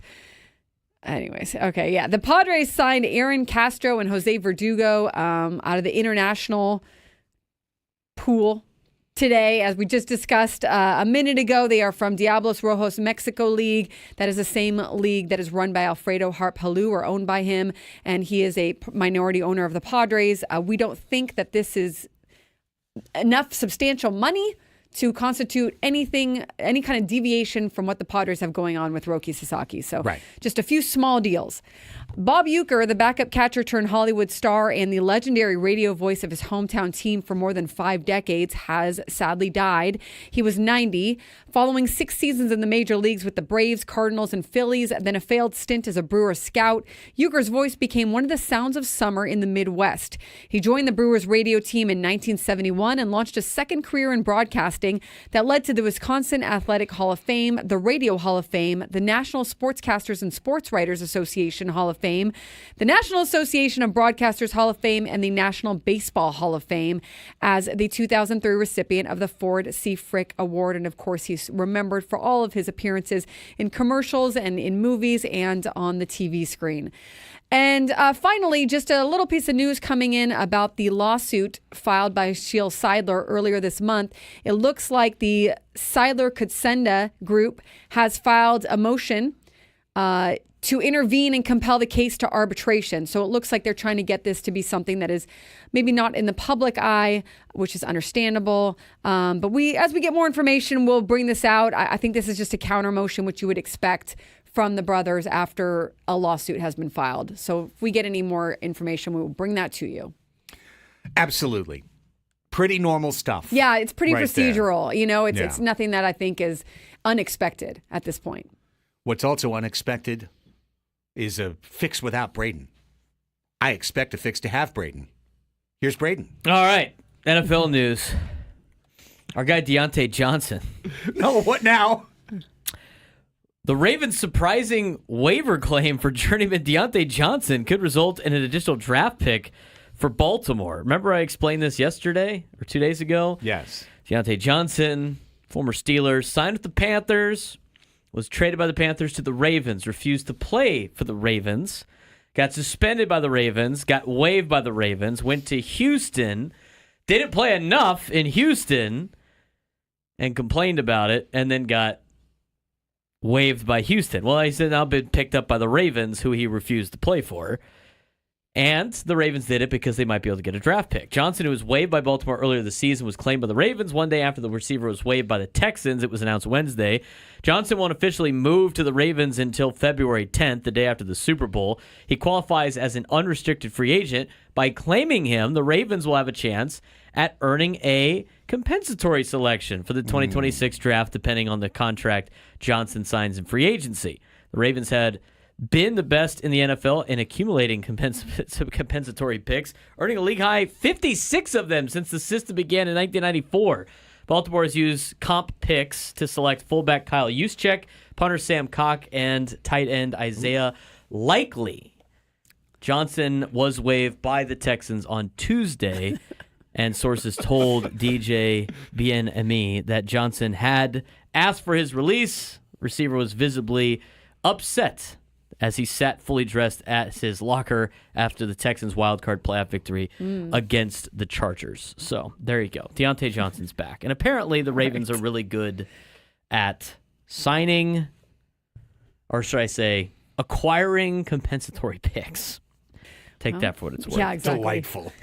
Gold star. Deontay Johnson. NFL wildcard round averages 28.3 million viewers, down 9.3%. Viewer audiences for the first weekend of the NFL playoffs were down 9.3% from last year. The bigger decline than what the league experienced during the regular season. According to the league and Nielsen, the 6 wildcard round games averaged 28.3 million viewers on television and digital platforms compared to 31.2 million last year. 2 Saturday games held steady, while the Sunday and Monday matchups saw declines. Biggest takeaway from the weekend is that audience have acclimated to one of the games being on a streaming service. Baltimore's victory over Pittsburgh averaged 22 million on Amazon Prime. It was a record for the most watched game on Prime, surpassing the 17.2 million for the Detroit-Green Bay game on December 5th. So I assume that seeing as the NFL ratings went down in the playoffs, that just like the NBA, when their ratings went down for early regular season games, everyone is panicking, saying the sport is broken, offering multiple suggestions on how they're going to fix it and change it, or not. The games were very good over the weekend. Most viewed game of the weekend was Philly over Green Bay on Fox, averaged 35.6. It seems like, though, as the playoffs go on, it kind of levels out, right? Like you get back to the excitement as it gets nearer to I saw something this morning. The teams in the Super Bowl. Yeah, I saw something this morning, Braden, that the 7th seed so far in the not so long 14-team tournament bracket has basically just been a punching bag every year, non-competitive loss. Only one time as a 7th seed won, and that was when Dallas crapped the bed 2 years ago. Yeah, as the number 2 seed. Green Bay. Yeah. That's it. I mean, that's the only time. Yeah, not enough. Go back to 6. A big enough sample size. No, it's not. I know. They'll never cut playoff games. They're making too much money on them. I apologize for interrupting. I wanted to score a cheap point about NBA ratings. Well, there you go. Unfortunately, the NBA ratings are low every time for the entire year. Foul on you. Continue to decline. Foul on you. Uh-oh. Dueling fouls. There you go. He draws the foul. Speaking of fouls, college basketball. Last night, anybody check out the UMass Minutemen and the Fordham Rams? Oh, I missed it. Game went to 3 overtimes. Massachusetts won 120-118. But the interesting part about this game last night, there were 79 combined fouls in the game between UMass and Fordham. That is torture. 79 combined fouls that led to 9 players fouling out. Cancel the sport. How did they have enough people to finish? They barely did, but 9 players fouled out. There was 4 players for UMass that fouled out in this game. Fordham had 5 players foul out. 79 fouls that led to 65 free throws for Fordham and 57 free throws for UMass. The worst basketball game ever. The worst basketball game No one wants to ever. see that many free throws ever. Yeah. Ever. Insane amount of free throws. How proud was that ref when he was like, he walked off the court, he unlaced his sneakers, and he's like, I got them all tonight. I called every foul tonight. Yeah. UMass was 37. I'm proud of myself. Well, and here's the other thing. They weren't even good at shooting free throws. Right. UMass was 37 of 57 for the charity strike, and Fordham was 48 for 65. Clank. Yeah, clank. 65% were the Minutemen from the free throw line. Fordham, 73%. Rough. What a rough stat sheet. UMass beats Fordham 120-118 in triple overtime. Usually don't go through scores of college basketball. I thought that was kind of significant. Yeah. Tonight in Division I basketball in town, Washington State takes on San Diego at 7 o'clock on ESPN+. The Cougs have a 12.5-point favorite. They're 12.5-point favorites against the Toreros tonight. As for the Tritons, they're up in Long Beach. This is the Craig Elsten basketball game. I know. This is a derby for me. At Walter Pyramid tonight in Long Beach, California. The Tritons are favored by 14.5 at Long Beach, 7 o'clock, also on ESPN+. And my university against the team, or the university of my dad, my mom, and that my brother works at. Oh, wow. Yeah. Elsten family. So this is an Elsten family derby tonight. This is and a new one, right? Because this has never been the case except for the last couple of years. Never before. I want to go. I can't. What a great time! What a great time for UCSD to be D1. Right in time to be really good at basketball. Craig's gonna make an perpetual trophy that travels between the Elsten I think they residences. should. Yeah, the leaky something, you know. Yeah, exactly. 14.5-point favorites for UCSD. They tip off at 7. Go Tritons. They're at the Pyramid. Get Tyler McGuy some shots. Yeah. Enough of this box and one No nonsense. box and one nonsense. Stop it. Think Long Beach is going to try that tonight? They might. Yes. Had success. I mean, yes, Irvine had do. some success with that. Do they have a 7-footer? That's my only question. Because if Beach has a 7-footer, we're in trouble. If not, I think we're cool. Yeah. All right. On to the voluminous local report with NBA and NHL on the backside. Another teenage signing for San Diego Wave FC this morning. And this is a big one, gang. I think this is a big one. The club today announced the signing of 17-year-old defender Trinity Armstrong to a 3-year deal through 2027. Armstrong's got quite a pedigree. She signed as a 16-year-old to play at the University of North Carolina, which is considered to be, at least historically, the best college women's soccer program in the country, like decades running, right? Stanford's been up there too. There's others, but North Carolina has been like the place, the mecca, like you would say for basketball, Duke, North Carolina, UCLA, Kentucky, that's what North Carolina is for college women's soccer. Well, all Armstrong did last year as a 17-year-old freshman was anchor the back line, lead the club in minutes. North Carolina led the NCAA in the fewest goals conceded, and they won the NCAA championship, and she scored the winner in the semifinal in a 1-0 win. Armstrong plus Naomi Girma, maybe the best center-back combo in the NWSL if everything goes right. So, Jaden Shaw was traded, but they have followed the wave with a series of very exciting signings this week. And everybody young, 17, 19, 22. People they can maybe build more around. Exactly. Future is bright for San Diego Wave FC. Today is day 4 of full squad training for San Diego FC, MLS squad down at Singing Hills. No signings reported today. However, the club has said they're going to give us somebody from training tomorrow. So I don't know if it'll be a player. I don't know if it'll be Mike Ivanis, the head coach, but we should have a report tomorrow from San Diego FC training camp. Looking forward to that. Last night at Front Wave Arena, the San Diego Sockers took a big step towards stamping their name as a title contender in 2025. I wasn't completely sure coming into the year. A lot of transition for the club. They've lost in the semifinals the last 2 years. Well, in their last 2 home games, the Sockers beat Chihuahua, the 2-time defending champions of the league. Then they went up to Tacoma last weekend, ran their win streak to 5. Last night, that win streak hit 6 in a row. Bless you, Braden. As the Sockers ran off the Kansas City Comets, thought to be the best team in the East, the team that faced Chihuahua in the final last year. So in back-to-back home matches, the Sockers have beaten each of the 2 finalists in last year's championship.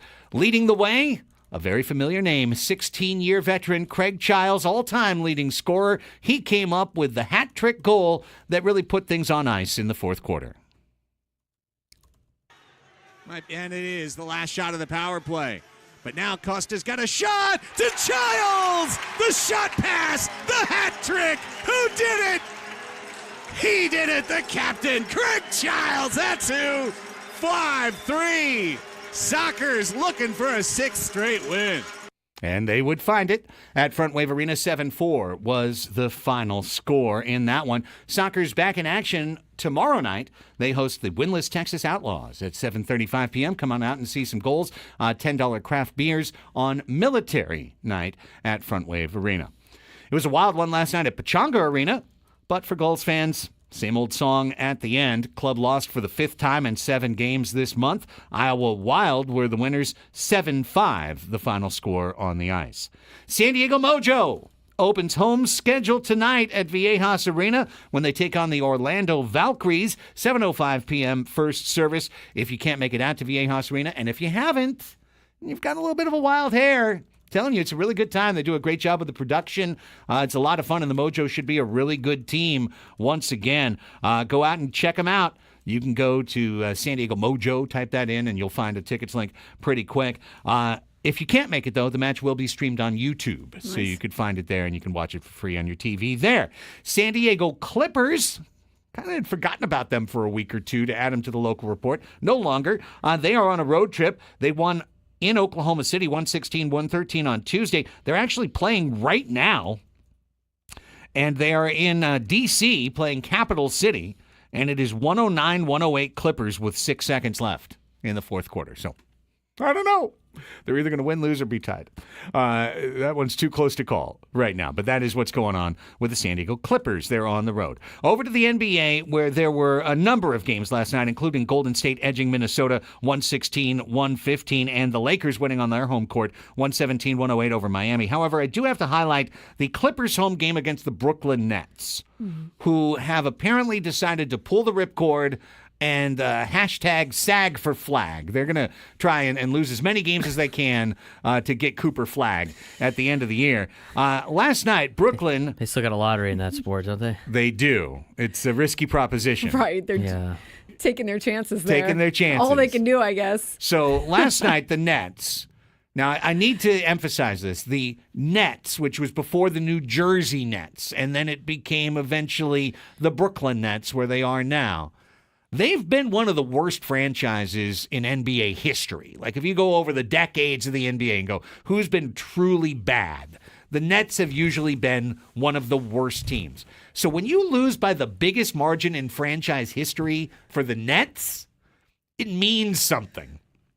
Brooklyn lost 126-67 last night. That's a 59-point loss. Not even close. In the NBA, a 59-point loss.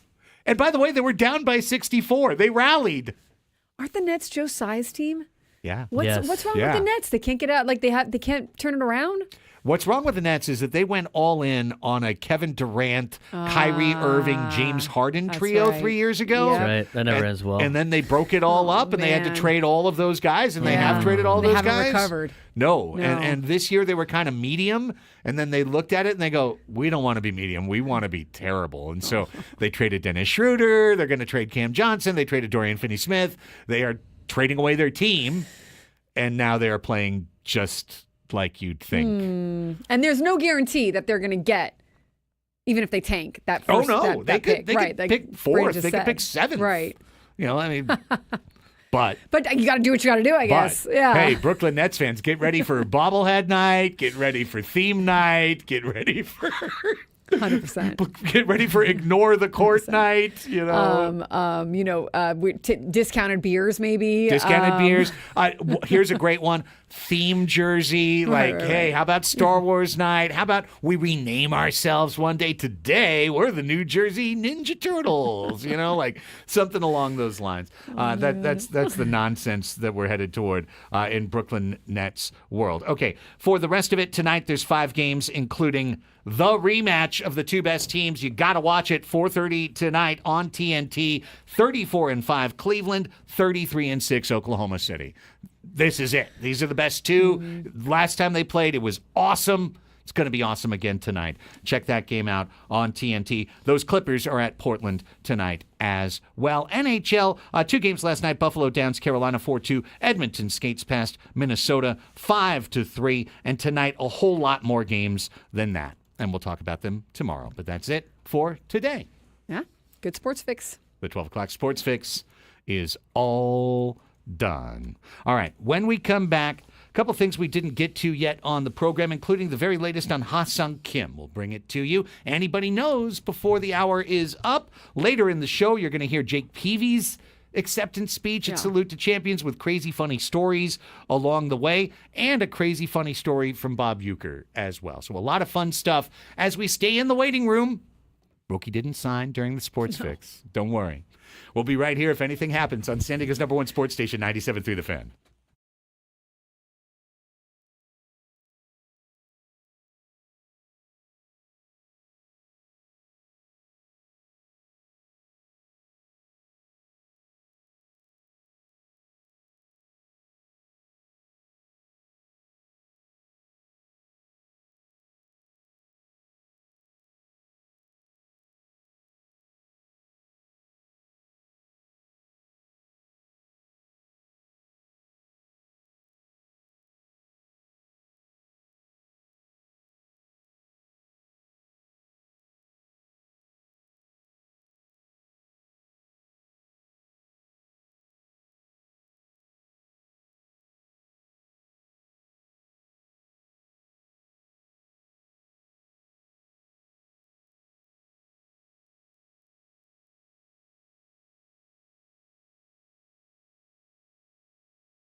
Craig Elsten for Underdog, the best place to cash in on all your takes in the sports world, whether it's the NFL playoffs, NBA regular season, National Hockey League, college basketball, you name it, Underdog has it for you. Over 5 million happy players playing, over $2 billion won, and Underdog now available to play here in California. Play Pick'em. You could win up to 1,000 times your money just by selecting higher or lower on various players' stats across sports. You could have bet on the golf league and say, Tiger Woods, will he win a singles hole? Will he lose a singles hole? What about Colin Morikawa?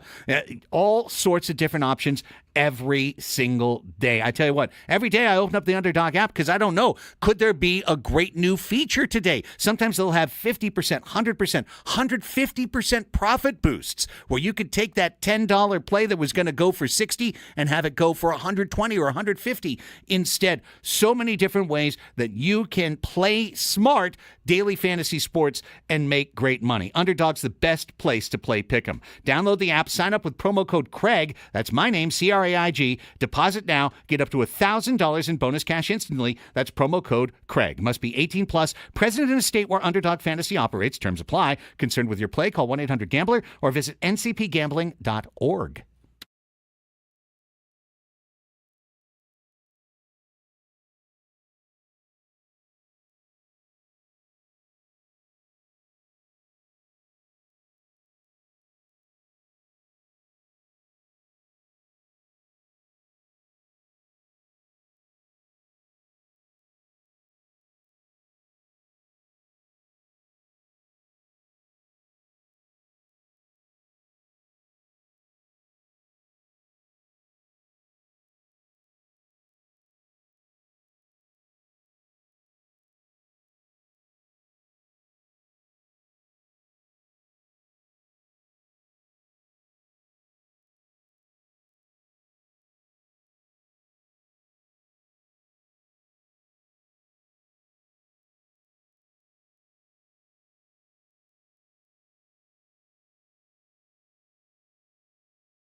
confirmation from our buddies at Mad Friars that the Diablos Rojos players were sub-10K signings.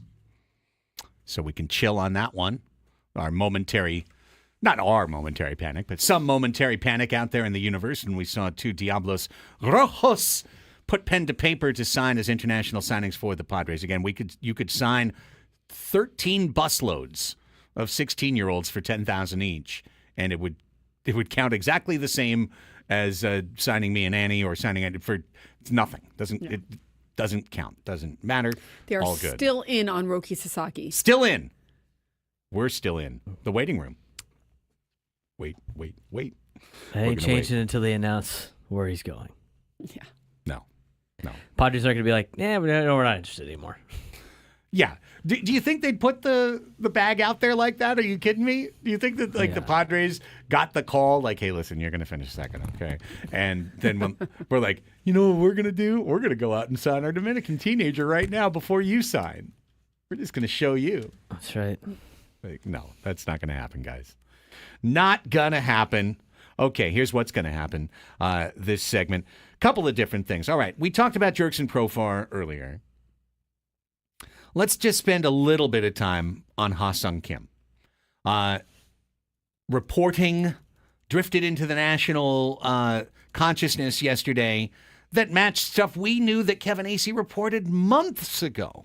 Literally months ago. Which is that Ha-Sung Kim wasn't going to be ready for the start of the year. Correct. Like, did people not know that? Right. I mean, it was even when we had on Dr. What is his name? Umar. Yes, Dr. Umar. Dr. Umar Aurora. He talked about how that kind of a surgery takes, I can't remember right now. It was like 6 months or something to even start throwing a baseball again. Or, it was clear that after talking to him that the recovery, just from a technical standpoint, was not going to be by the beginning of the season. Yes. So here's MLB Network's John Paul Morosi speaking about Ha-Sung Kim and the latest on the market for Ha-Sung Kim, which we thought was going to be a fait accompli, go sign with the Giants, that's done. Then they went and signed Willy Adames. They signed Matt Chapman to an extension. Once they signed Willy Adames, there was a thought of, well, they're out on Ha-Sung Kim. Right. Well, and probably they are. Mm-hmm. So who is in? I'm not sure. What does JP Morosi have to say? Was the link that you saved, right? Yeah. All right, here we go.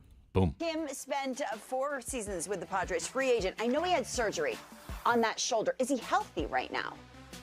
Lauren, from what I was able to gather, and I checked on this with sources yesterday, he is most likely not going to be game ready for Major League opening day of the regular season. However, at some point in the first half, he is expected to be game ready.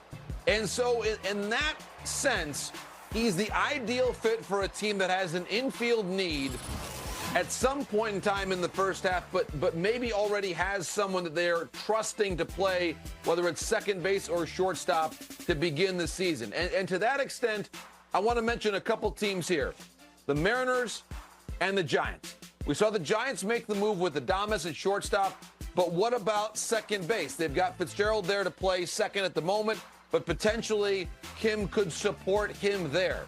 The Mariners made the move with Solano earlier this week, but perhaps there could be an opening there to add in some more high-quality ABs from a Ha-Sung Kim into the second half of that season. We had heard the Mariners at different times linked to Ha-Sung Kim. Of course, Ha-Sung Kim signed with the Dodgers as his entry contract in MLB, but I do believe Ha-Sung Kim, again, 2 West Coast teams that I believe could be fits here, Giants and Mariners, even though, Lauren, that first regular season appearance for Ha-Sung Kim might be somewhere in the month of May and not in April.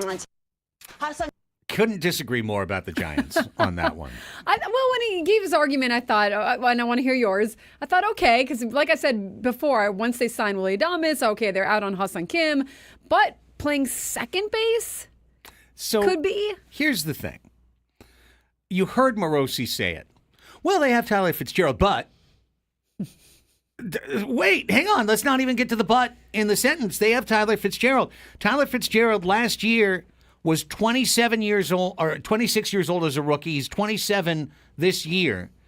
He hit 280 with 15 homers, 17 steals, and 831 OPS a 136 OPS plus.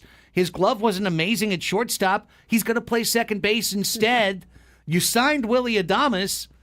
Why would you sign Ha-Sung Kim when, in all likelihood, he's not going to hit 280, he's not going to hit 15 homers, he's not going to OPS 830, and he's not going to OPS plus 136? Like, Fitzgerald's a better hitter, better fit, cheaper. How many games did Fitzgerald play last year? He had 314 at bats, so half a season. So I wonder, is there some kind of platoon option they're going for there? Is there some? I mean, I don't know exactly why you would need that. Yeah, he's a right-handed batter, so it would be right. You know, I see the Mariners. That one makes sense. Seattle's got room. Now, they've got J.P. Crawford. It's not like they're dying for a shortstop. But I could see Kim reprise his 2023 super utility. I'm second base one day, I'm third base another day, I'm shortstop another day, but I'm always in the field every day. I could see him reprise that for the Mariners. I don't see the fit with the Giants. They've got other things they need to do. They've spent a lot of money. If they're going to spend more money, it should be on pitching, maybe first base. Why haven't you signed Brandon Belt? Sorry, that was an old song. But, it would be weird.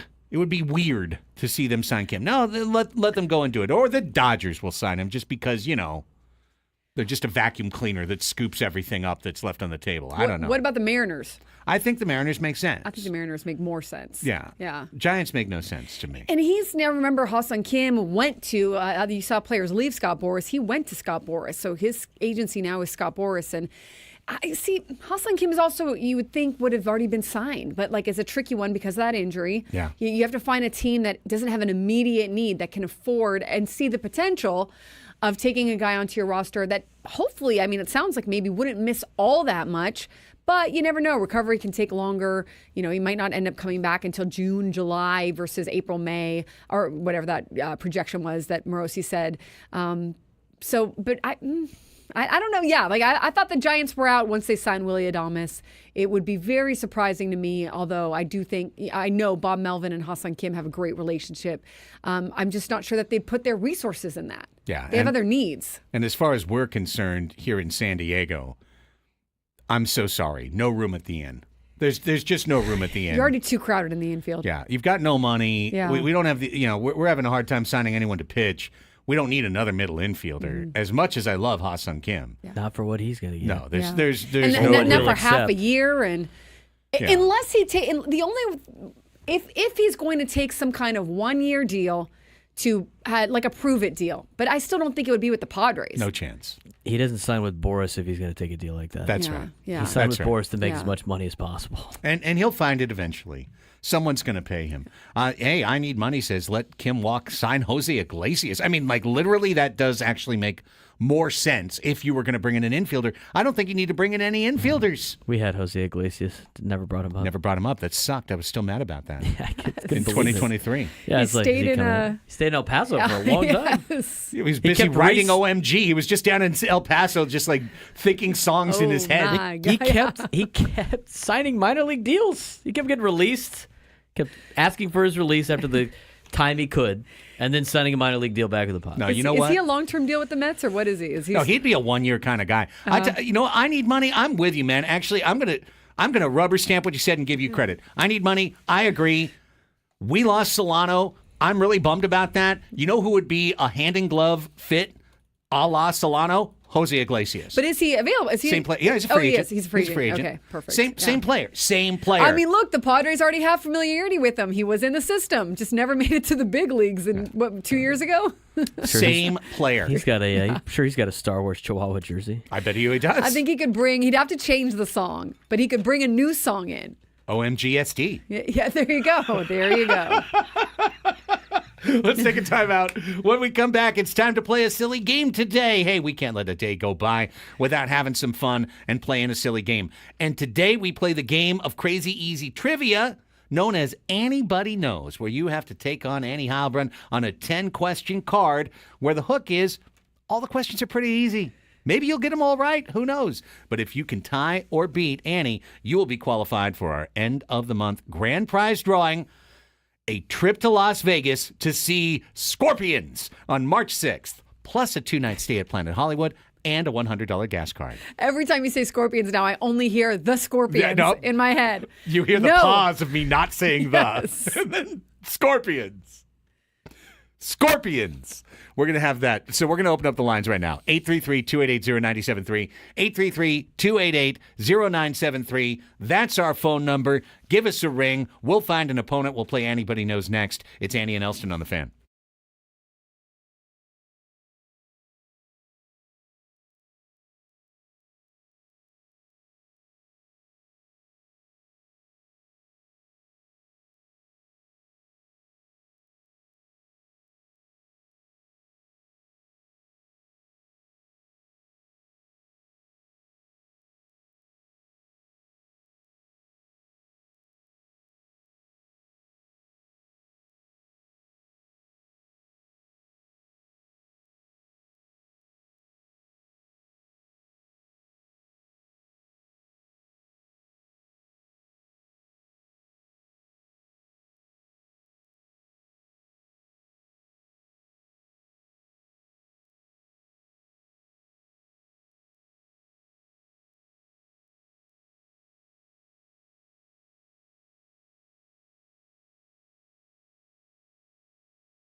Scorpions return with their 60 years of the Scorpions. Now, this says they're 60 years of the Scorpions, but it should be 60 years of Scorpions. Somebody's not in the know. They could be titling it.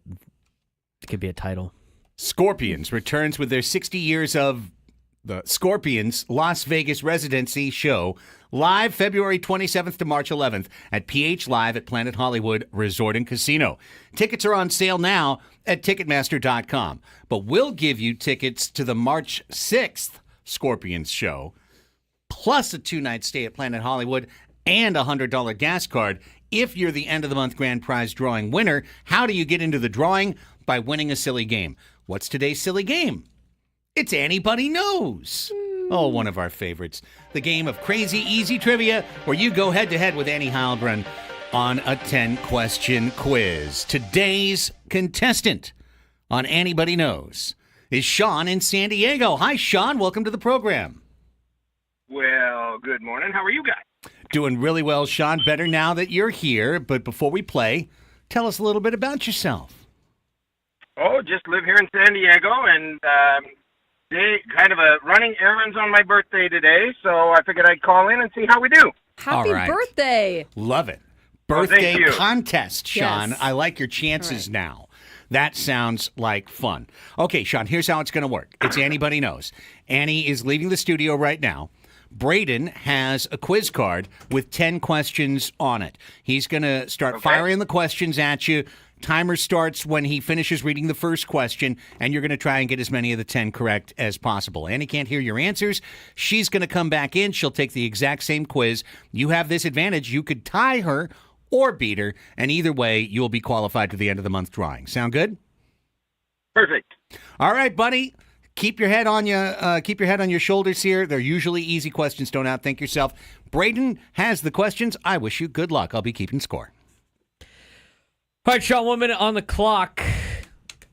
Try to get this through. If any of the stump you could say pass, we'll get back to them if we have time. Question number 1. What is the smartphone made by Apple called? iPhone. iPhone is correct. Where is the Sea of Tranquility? Sea of Tranquility is pass. Wait, on the moon. The moon. On the moon. That's correct. That's right. How many ounces of coffee are there in a Starbucks tall size? 16. That'd be a grande. Tall is 12. Oh. What are the two highest scoring Scrabble letters? Z and X. Z and Q. Z and Q Q. and Z. Yeah, good Where's try. the Eiffel? Yeah, okay. Where's the Eiffel Tower? Paris. Betty. Christopher Columbus ships were the Pinta, the Santa Maria, and which other? Nina, yes. Nina. How many sides are on a hexagon? Hexagon would be 6.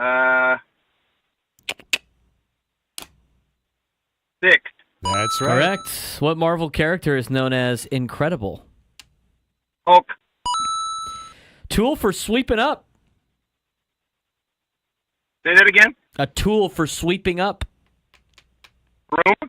Yeah. What galaxy is Saturn located in? What galaxy? Yeah. Correct. The Milky Way. That's Milky it. Way That's is correct. All right. Very That's good. And you have 8 out of 10, Sean. Not bad. Not bad at all. All right, it's Annie's turn. We'll see if she can match or beat your prowess. All right, Annie. Sean is your contestant today. Sean in San Diego. He's completed the quiz. I've recorded his answers. And it's his birthday. It's his birthday. Yeah, there you go. Go on, it's your birthday. And now it's your turn, and I'll do the same. I wish you good luck. Ready. All right, question number 1. What is the smartphone made by Apple called? iPhone? iPhone is correct. Wish Adam knew the answer to that. Oh, no, Adam does not know the answer to that. You would have gotten that one wrong. All right. Those green bubbles. I don't need him coming in here bitching about the iPhone. I know, you're right. Anyways. My Android takes better photos. Who cares? Where's the Sea of Tranquility? Sea of Tranquility. Where is the Sea of Tranquility? Where is the Sea of Tranquility? Yes. In Bali? Oh. We're looking for the moon. It's on the moon. The moon. The moon? Yeah. The Sea of Tranquility? Yeah, that's where they landed the lunar module. Was on the Sea of Tranquility. Wow, I need to do a little Googling here. Okay. How many ounces of coffee are there in a Starbucks tall size? 12. 12, yeah. I mean, come on. I know the Starbucks answer question. What are the 2 highest scoring Scrabble letters? What 2 letters are the highest scoring in Scrabble? The highest scoring Scrabble letters? Yeah, 2 of them. Z. That's one. Oh, really? And Q. Yeah, there you go. Where's the Eiffel Tower? Paris. That is correct. Christopher Columbus ships were the Pinta, the Santa Maria, and which other? The Pinta, the Santa, the Nina? That is correct. How many sides are on a hexagon? Oh, God. Here we go with the Geometry and shapes and again. stuff. Let's promise no geometry. Yeah, hexagon. Hex 6? Yep. All right. What Marvel character is known as Incredible? The Incredible Hulk. That is correct. 2 to go. A tool for sweeping up? A broom. Broom. What galaxy is Saturn located in? The Milky Way. That is correct. That is correct. Well done. How did Sean do? By a score of 9 to 8, Annie wins. I want to give it to Sean today. It's his birthday. It is his birthday. Well, would you like to go get one wrong along there? Would you like to retake the final question? Yeah. Heck, like where's Saturn located? Saturn is located in Let's not do this. Okay. I could just put his info in like he won some big deal. Braden's like, we're already reaching low levels. She has to tie the game, Braden. Lower. It's how the game is played. Sounds like we gotta get another card out of the box. Oh Lord. Sean, sometimes it's just good to be you, man. Like sometimes it's good for it to be your birthday. And today is that day. So hang on right there through the grace of Annie Heilbrunn. She has decided to voluntarily forfeit her 10th question. So that's as far as I'm concerned. Because otherwise I won't sleep tonight. I'll just be in trouble. So stay right there, Sean. Stay on hold. Happy birthday to you, buddy. Braden will get your info in a few minutes when we go to break. We have Aztec tickets go away. Do we? In the next hour. That's cool. For UNLV on Saturday? That is correct. Dang. All right. It's not really a sea, right? I mean, no, there's no water. Really. There's no water there. There's no water. Oh, it's where Apollo 11 landed. Mm-hmm. Oh. In the Sea of Tranquility. But there you go. It's a little bit of a trick question. It is. It is. It is. I mean, it's not like that other lake, the beautiful lake in South America that we talked about once. Stop it. Yeah. Did I get a foul? I stopped short. I kept my feet in position. No. I just remember asking.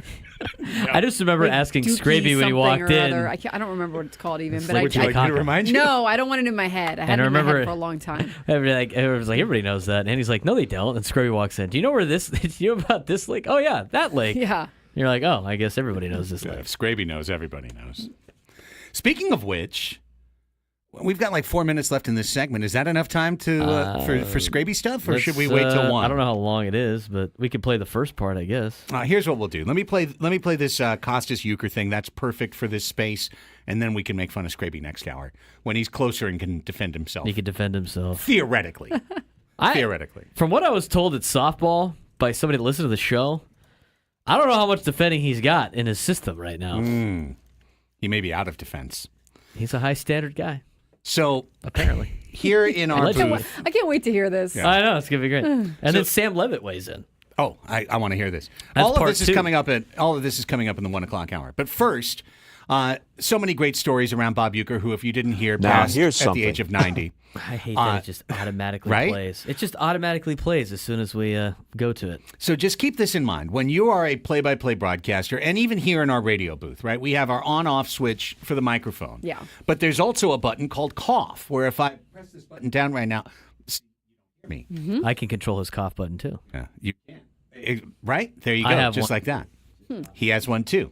So you can press it, and in You don't have any one, in Andy, any I was going to play-by-play, say, I don't have one. When I cough, I just turn it to off. turn away. Yeah, an off button's relatively the Off same. and cough are about the same, right? Okay, well, there but you go. nonetheless, See, look, there you go. any play-by-play announcer has a cough button in their booth, and usually you use it to, cough. However, as Bob Costas and Bob Uecker recount, Bob Uecker had a very different tradition when he had people visiting him in the broadcast booth in terms of using the cough button. Check it out. Now, here's something. Just came to mind as you were telling me this story. And we can't fill in the particulars. But if your friends show up in the booth, somebody you like, somebody you trust, right? You've been known to do parallel broadcasts. You were part of it. Yes, I was. Use the cough button. So now it's, here's Joe Jones, utility infielder hitting 262. Then you hit the cough button and offer some ridiculous, often off-color assessment of the situation for the amusement of the people in the booth, then release the cough button in time for the next pitch. There was an art to this. I do that when people who don't really know they're in the booth for the first time, right? And I can, push that button down. It's right in front of me. They think this is actually part of the broadcast. Did you hear what he just said? I remember one time I'm in the booth, and I would bring some friends sometimes just for the parallel show that's going on. And so I won't mention the name. It's like, here's so and so, former MVP, popular with all the fans and ball players. Fat, overrated, bleepity, bleepity, bleep. Foul back to the screen. The cough button is a godsend. It really is. I love it. I'd be so nervous about that, though. I mean, yeah, if it doesn't work that one time, right? Or you just, you accidentally hit a different, I don't know, but you're really flirting he's a with treasure. disaster. The thing is, though, he's Bob Uecker, so he made it fun for sure. Yeah, he could skirt that edge every single day, and if it did so happen that one time it didn't go right, that wasn't going to be the last day for Bob Uecker. Yes, exactly. He's going to get some grace there. Yeah, there was going to be a little grace. I just thought that was just a great story of how much of a ham Bob Uecker was and how he was always injecting fun into anything he was doing. Even as he was doing a serious radio baseball broadcast, he would be goofing for the guy sitting next to him. Because just imagine being like the wife of a friend and you're in the booth and you don't know that he's pressing that button.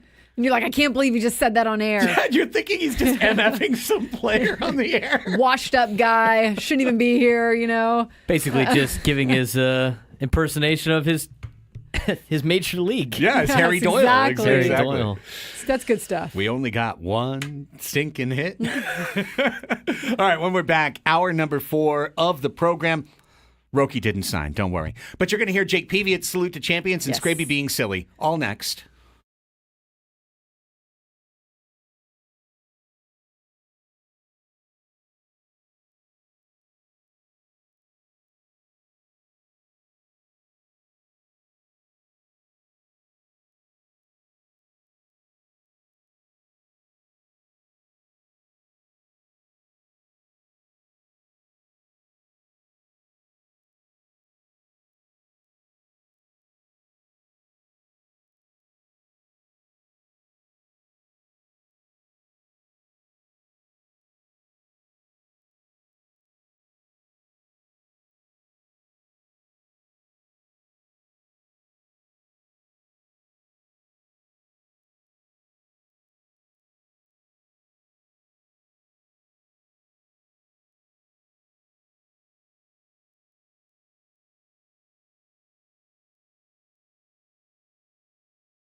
Well, we've set our Jeff Passan notifications to go ding, and one just went ding. But Roki hasn't signed. Instead, it's the Cubs and Kyle Tucker have avoided arbitration. $16.5 million. All good. Be quiet, computer. I was trying to listen to a thing that Adam sent us during the break. So, yeah, Kyle Tucker, cool. He's going to be at Cubs Fan Fest. Awesome. Sammy Sosa will be there. Those guys can take an autograph, take a picture together. All good. $16.5 million for 2025. Yeah. The latest panicky very online Roki thing is that Nolan Arenado posted an Instagram story of himself fielding ground balls at UC Irvine. And apparently in the background, you could see Roki Sasaki throwing a bullpen. Wait, in the background of what? Of a Instagram story of Nolan Arenado taking ground balls today at UC Irvine. Sasaki is in the background throwing a bullpen. Yeah. Now, they share Joel Wolfe as their agent. Yeah. Arenado. The facility use is... Right. Because he's their agent, right. Arenado's worked at Irvine a lot in the past. I think that's where he works out during the offseason. Yeah.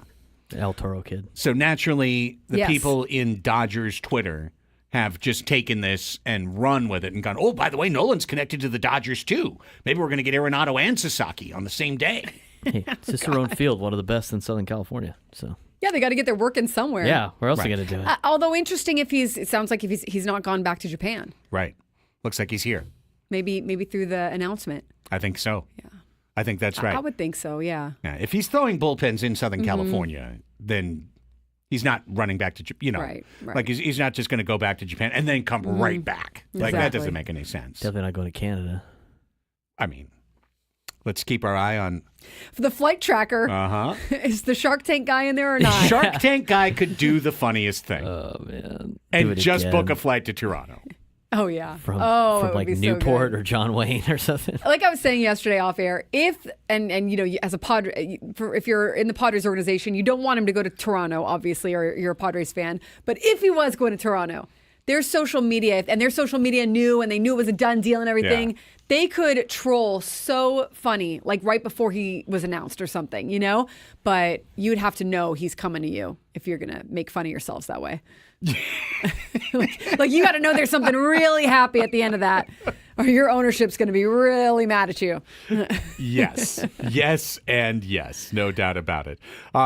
So we're keeping our eye on everything, and we're seeing all the same stuff, bringing you that information, hopefully couching it within the context of stuff like this Instagram story probably shouldn't make you panic.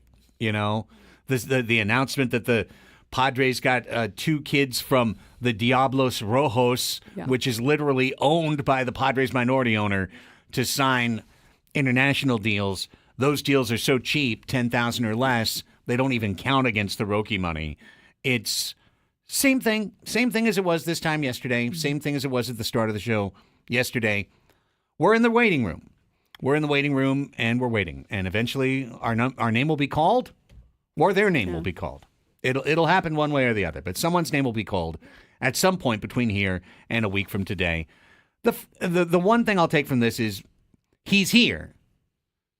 That leads me to say sooner rather than later, right? If he had flown back to Japan, I would have thought maybe take a whole week. Maybe he's back there talking to trusted advisors and family and everyone else. But he's here. So he's here. He's in the midst of it. In all likelihood, what's happening is he's already made his decision, and a contract is being worked out behind the scenes, and they're working on that deal. Yeah, I mean, you would think so, and that's kind of like, and he'll stay through the announcement, or maybe even a press conference or something, and then maybe head back to Japan before coming back to spring training, or who knows at this point. I mean, maybe he's here for the long haul.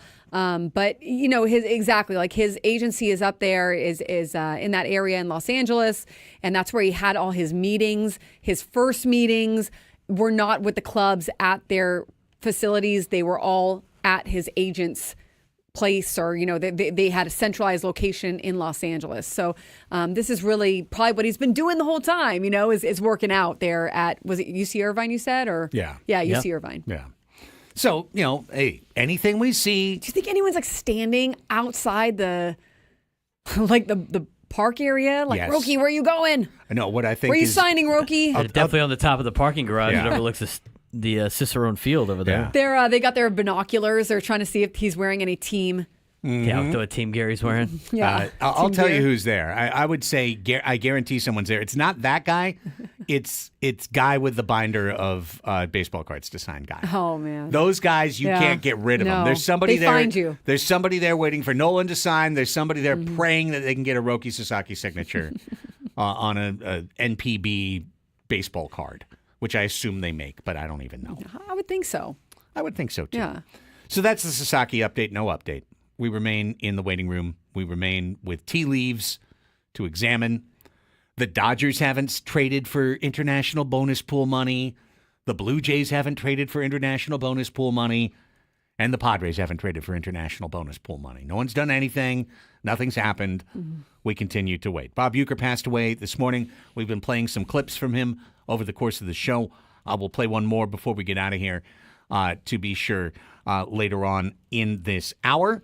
Also, earlier in the program, we talked about Jurickson Profar probably still having a sturdier free agent market than you might think based on what's happened to him throughout the course of his career. We talked about Ha-Seong Kim and pretty much said via con Dios to Ha-Seong Kim, but we still have no idea where he's going to sign. And earlier, we also played Adrian Gonzalez's acceptance speech from Salute to Champions. Next segment, we're going to play Jake Peavy's acceptance speech from Salute to Champions, which was a ton of fun. Yeah. And I'm very much looking forward to hearing that. And if you weren't there, you probably haven't heard it either. So it'll be a lot of fun for you. Definitely entertaining. Before that, Braden one time in one of our breaks today just simply said, I've got it. I found it. I found it. I found the clips.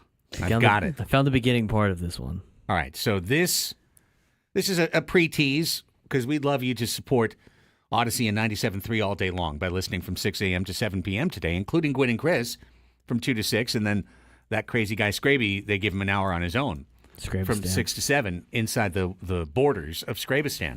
All right, so what is this yesterday? It kind of sets up with Tony a little bit here, but I got wind of this at softball last night that I guess Chris is trying to set up Scraby with a blind date. Well, the man needs some companionship in his life. Right. So here's Tony setting it up. I'll respect Scraby's Go wishes. for it. Listen, he goes, all respect. Okay, listen, everybody. you said go for it. So, I mean, I won't respect it because you said go ahead. I think before the show, Chris and I were trying to get Scrabe to reverse course on this idea that he can't take a blind date, that Mr. Ello has been had tried to. Yeah, I think that tried. ship It's has over sailed now. That yeah. ship has sailed a long time ago. This young lady is off and enjoying her life. So. See, she was meant to be with someone else. Maybe not. You never know. You just said she's enjoying her life. She is, but that may not have happened. She might have been enjoying her life with you. No, because I believe in the universe. If the universe told me that I need to go meet this girl, then I would have gone to meet this girl. No, you wouldn't have. Yes, I would. No, you wouldn't have. There is no way. You were so adamant that you weren't going to do it. I love when Chris tells me how I feel about something. Well, you kind of told us how you felt before we came on. You pretty much said you were adamant about it, so I'm just repeating that. You were trying to avoid Chris coming in and being in your business if you did take this date and it did transpire into something else. Can we present it like it should be presented instead Sure, of me? present it like it should be presented. So you go ahead. the reason that I didn't want to take this blind date, and this was years ago, everyone. This wasn't years ago. Maybe 2. Let's say years year and a ago. half or 2. I don't know if it was quite. I love Tony's receipts, man. Now I lost my... How did it all start? No, it all started when Chris came in and said, hey, there's this really nice girl who works in radio. She likes sports. She likes Padres. She has a dog. You should go meet her. I said, no. You're leaving one quick part out. The only part you're leaving out is that my wife, she works my wife's radio station. Oh, yes, that's a big part And of my it. wife was the one who alerted me. And I actually took a moment of time to make sure, Good for Chris. before I said anything to Scraby, that I managed to meet this young lady, just so I had a little feel for things. She sounds lovely. And, I really found her to be a nice, engaging gal. So Pass the that's when I fight. passed it on to Scraby and said, I think this is an easy one for you. You don't have to. There's no expectations. There's no requirements. But she's available and out there, and she's like you said, Tony, sports fan, Padre fan, dog lover. That loves has a dog. It seemed like it was going to work out. Checked a lot of boxes. She did. But McKee says, Scraby love diaries, let's go. No one wants these love diaries because they're non-existent love diaries. You didn't allow for there to be a love diary. Here's why I didn't want to go on the blind date. I have in the past dated people that are intertwined with people that are in my group, people that I know, my circle. And I don't handle that well when things end. So you were afraid that Chris would come in on a Monday and be like, so? Yeah. So I'll be here during a break. I'll be like typing up the podcast, and Chris will be like, "Hey, Scrabe, heard you and your girl got into a fight." How did you hear that, Chris? Lori told me because she told Lori. Oh, by the way, you're coming over for dinner tonight. That's not happening. That is not happening. That's a valid argument. Not bad. Well, look, if you're not willing to take a leap of faith, and you're going to probably stand on that stone for a long, long time. I'm going to cut it off there. Okay. So good. The point got across. So good. I was dying. That's hilarious. Them getting on him so much is, but he gives it back. He does a good You know job what? giving it back. Scraby's got a couple of good points there. He does. But he doesn't want to hear it from Ello I still for the feel rest like- of his entirety.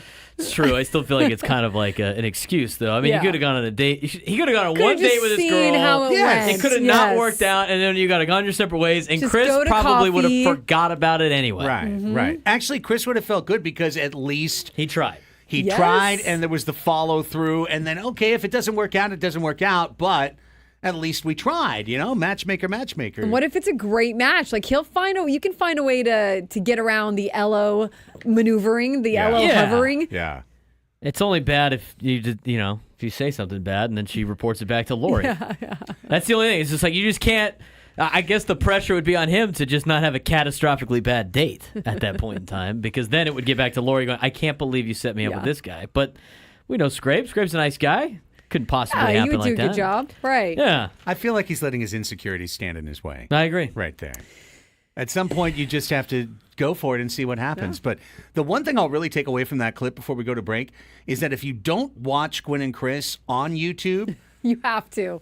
you're missing. Yeah. You're missing because Tony is visually very funny. He gives him the side eye all the time, Yes. and he The does layup, like he was little like- gestures, and it's hilarious. I mean, when he did, like, if you He were just gives you the listening, look. if you were listening on the radio and you heard him say layup, he did a crossover You step. probably just thought it was just like a toss-in, but he actually.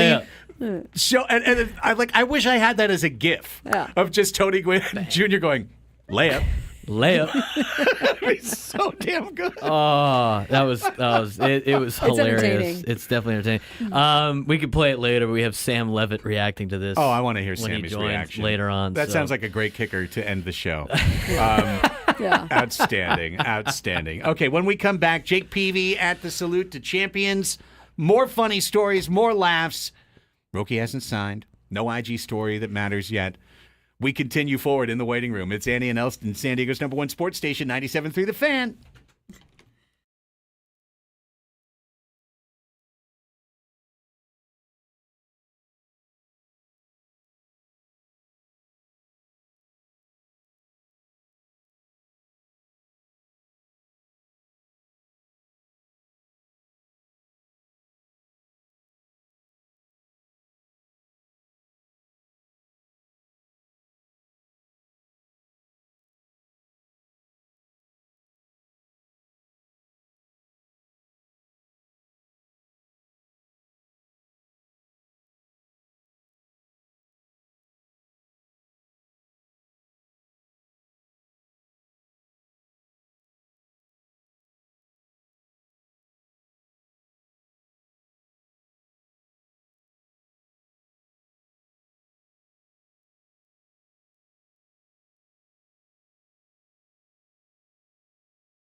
1:18 is the time on the Fan. Let's do this right now, because I always like to have a little separation between here and when we do Ask Us Anything and open up the phone lines. We're about to play a great clip. Jake Peavy, salute to champions, acceptance speech, some great stories in there. But we have a pair of tickets to give away for Saturday night's San Diego State basketball game against UNLV at Viejas Arena. I believe it's a 5 o'clock tip-off for that. Aztecs trying to get some mojo rolling here as they're 4-2 in conference. Want to take down the Rebs. You can get tickets at goaztecs.com. But if you are the number 3 caller right now, number 3 caller at 833-288-0973, 833-288-0973, you can score a pair of tickets to Saturday night's game. Good luck to all of you. 833-288-0973. We'll let you know when to stop calling. Braden will find a contestant here right quick. 5 o'clock Saturday. And he probably won't take your call yet until he hits play on this video. So let's go ahead and bring it in. Jake Peavy, one of our all-time favorites. I mean, truly and personally, one of my all-time favorites. And he was inducted into the Bob Breitbart Hall of Fame. Here is his acceptance speech dinner at the Salute to Champions. Please enjoy. There's a lot of buttons you got to push. Yeah, there's buttons, I know. Buttons and add to stage. And here Bang. we go. Okay. Night, a light-hearted night. It's always nice when you come to a banquet and it's not stuffy. It's right. You got to put the suit and tie on. I work in this now, but we used to just travel in this, so it feels nice to be lighthearted, and it feels wonderful to be in San Diego always. This was home for many years, and it just landing here. I now have my family back east where I was raised, but anytime back in San Diego and looking to spend more time just feels right. So, and then nights like this, we just talked about 23 being inducted into the San Diego Padre Hall of Fame just meant the world, kind of being able to reunite with the Padres now that the playing days were over. But just being in San Diego and being around all of you, there were so many stories, and I can't even mention all of them, but truly every story, every award tonight has been moving in some way. You see the power of sport. We see the power of teamwork and camaraderie and learning to power through tough times. And that's, I think, what's so beautiful about sport and what's been amazing about what the Padres have done for us all here in the last few years. And just talking about, and seeing Adrian reconnecting, talking to Loretta and getting to see your old teammates, you think about your times here and what they meant. But we're all alike now. Adrian maybe a little bit different because he's up in L.A. and got some. Look, I've got Giants and Padre ties.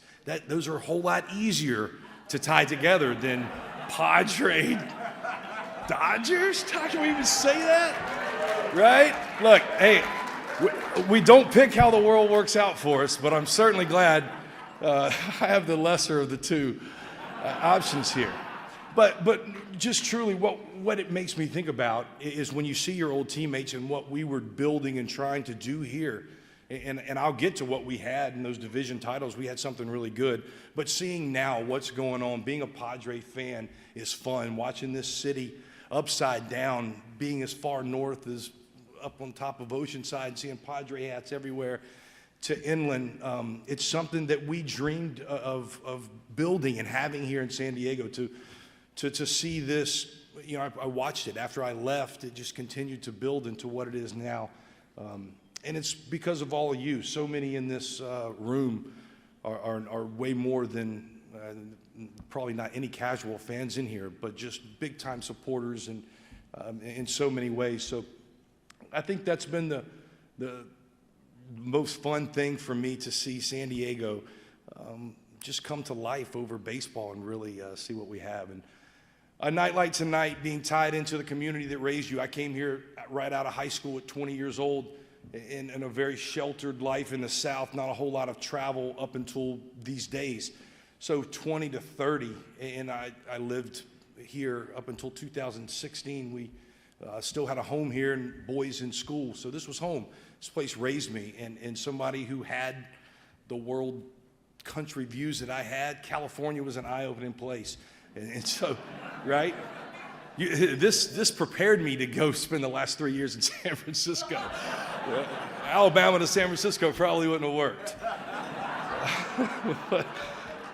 but what a beautiful place to come be a part of life and raise a young family, to learn about life. And so much of what I value today as a 43-year-old, I was taught right here on and off the field. So it means the world to be in front of you tonight, to be enshrined into the San Diego Hall of Fame, stand alongside Adrian Gonzalez and Chardonnay.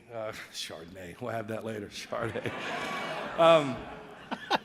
I was thinking about stories that I could tell, and when I think about mine and Adrian's playing days together, what an honor it is to go alongside two great athletes. But Adrian Gonzalez and Loretto, I'll tell you, as a second baseman, we had a shortstop at first base. It was just an amazing thing as a pitcher to look at your first baseman, and he knew that I was going to be over there, and I'd say, Adrian, go get anything you can get. And how many balls he took away from that three-hole was countless. And I think about him calling pitches with me and just how invested he was, and what a teammate. Had an opinion anytime you wanted it, sometimes when you didn't want it. Adrian was a leader in every aspect of the way of the word.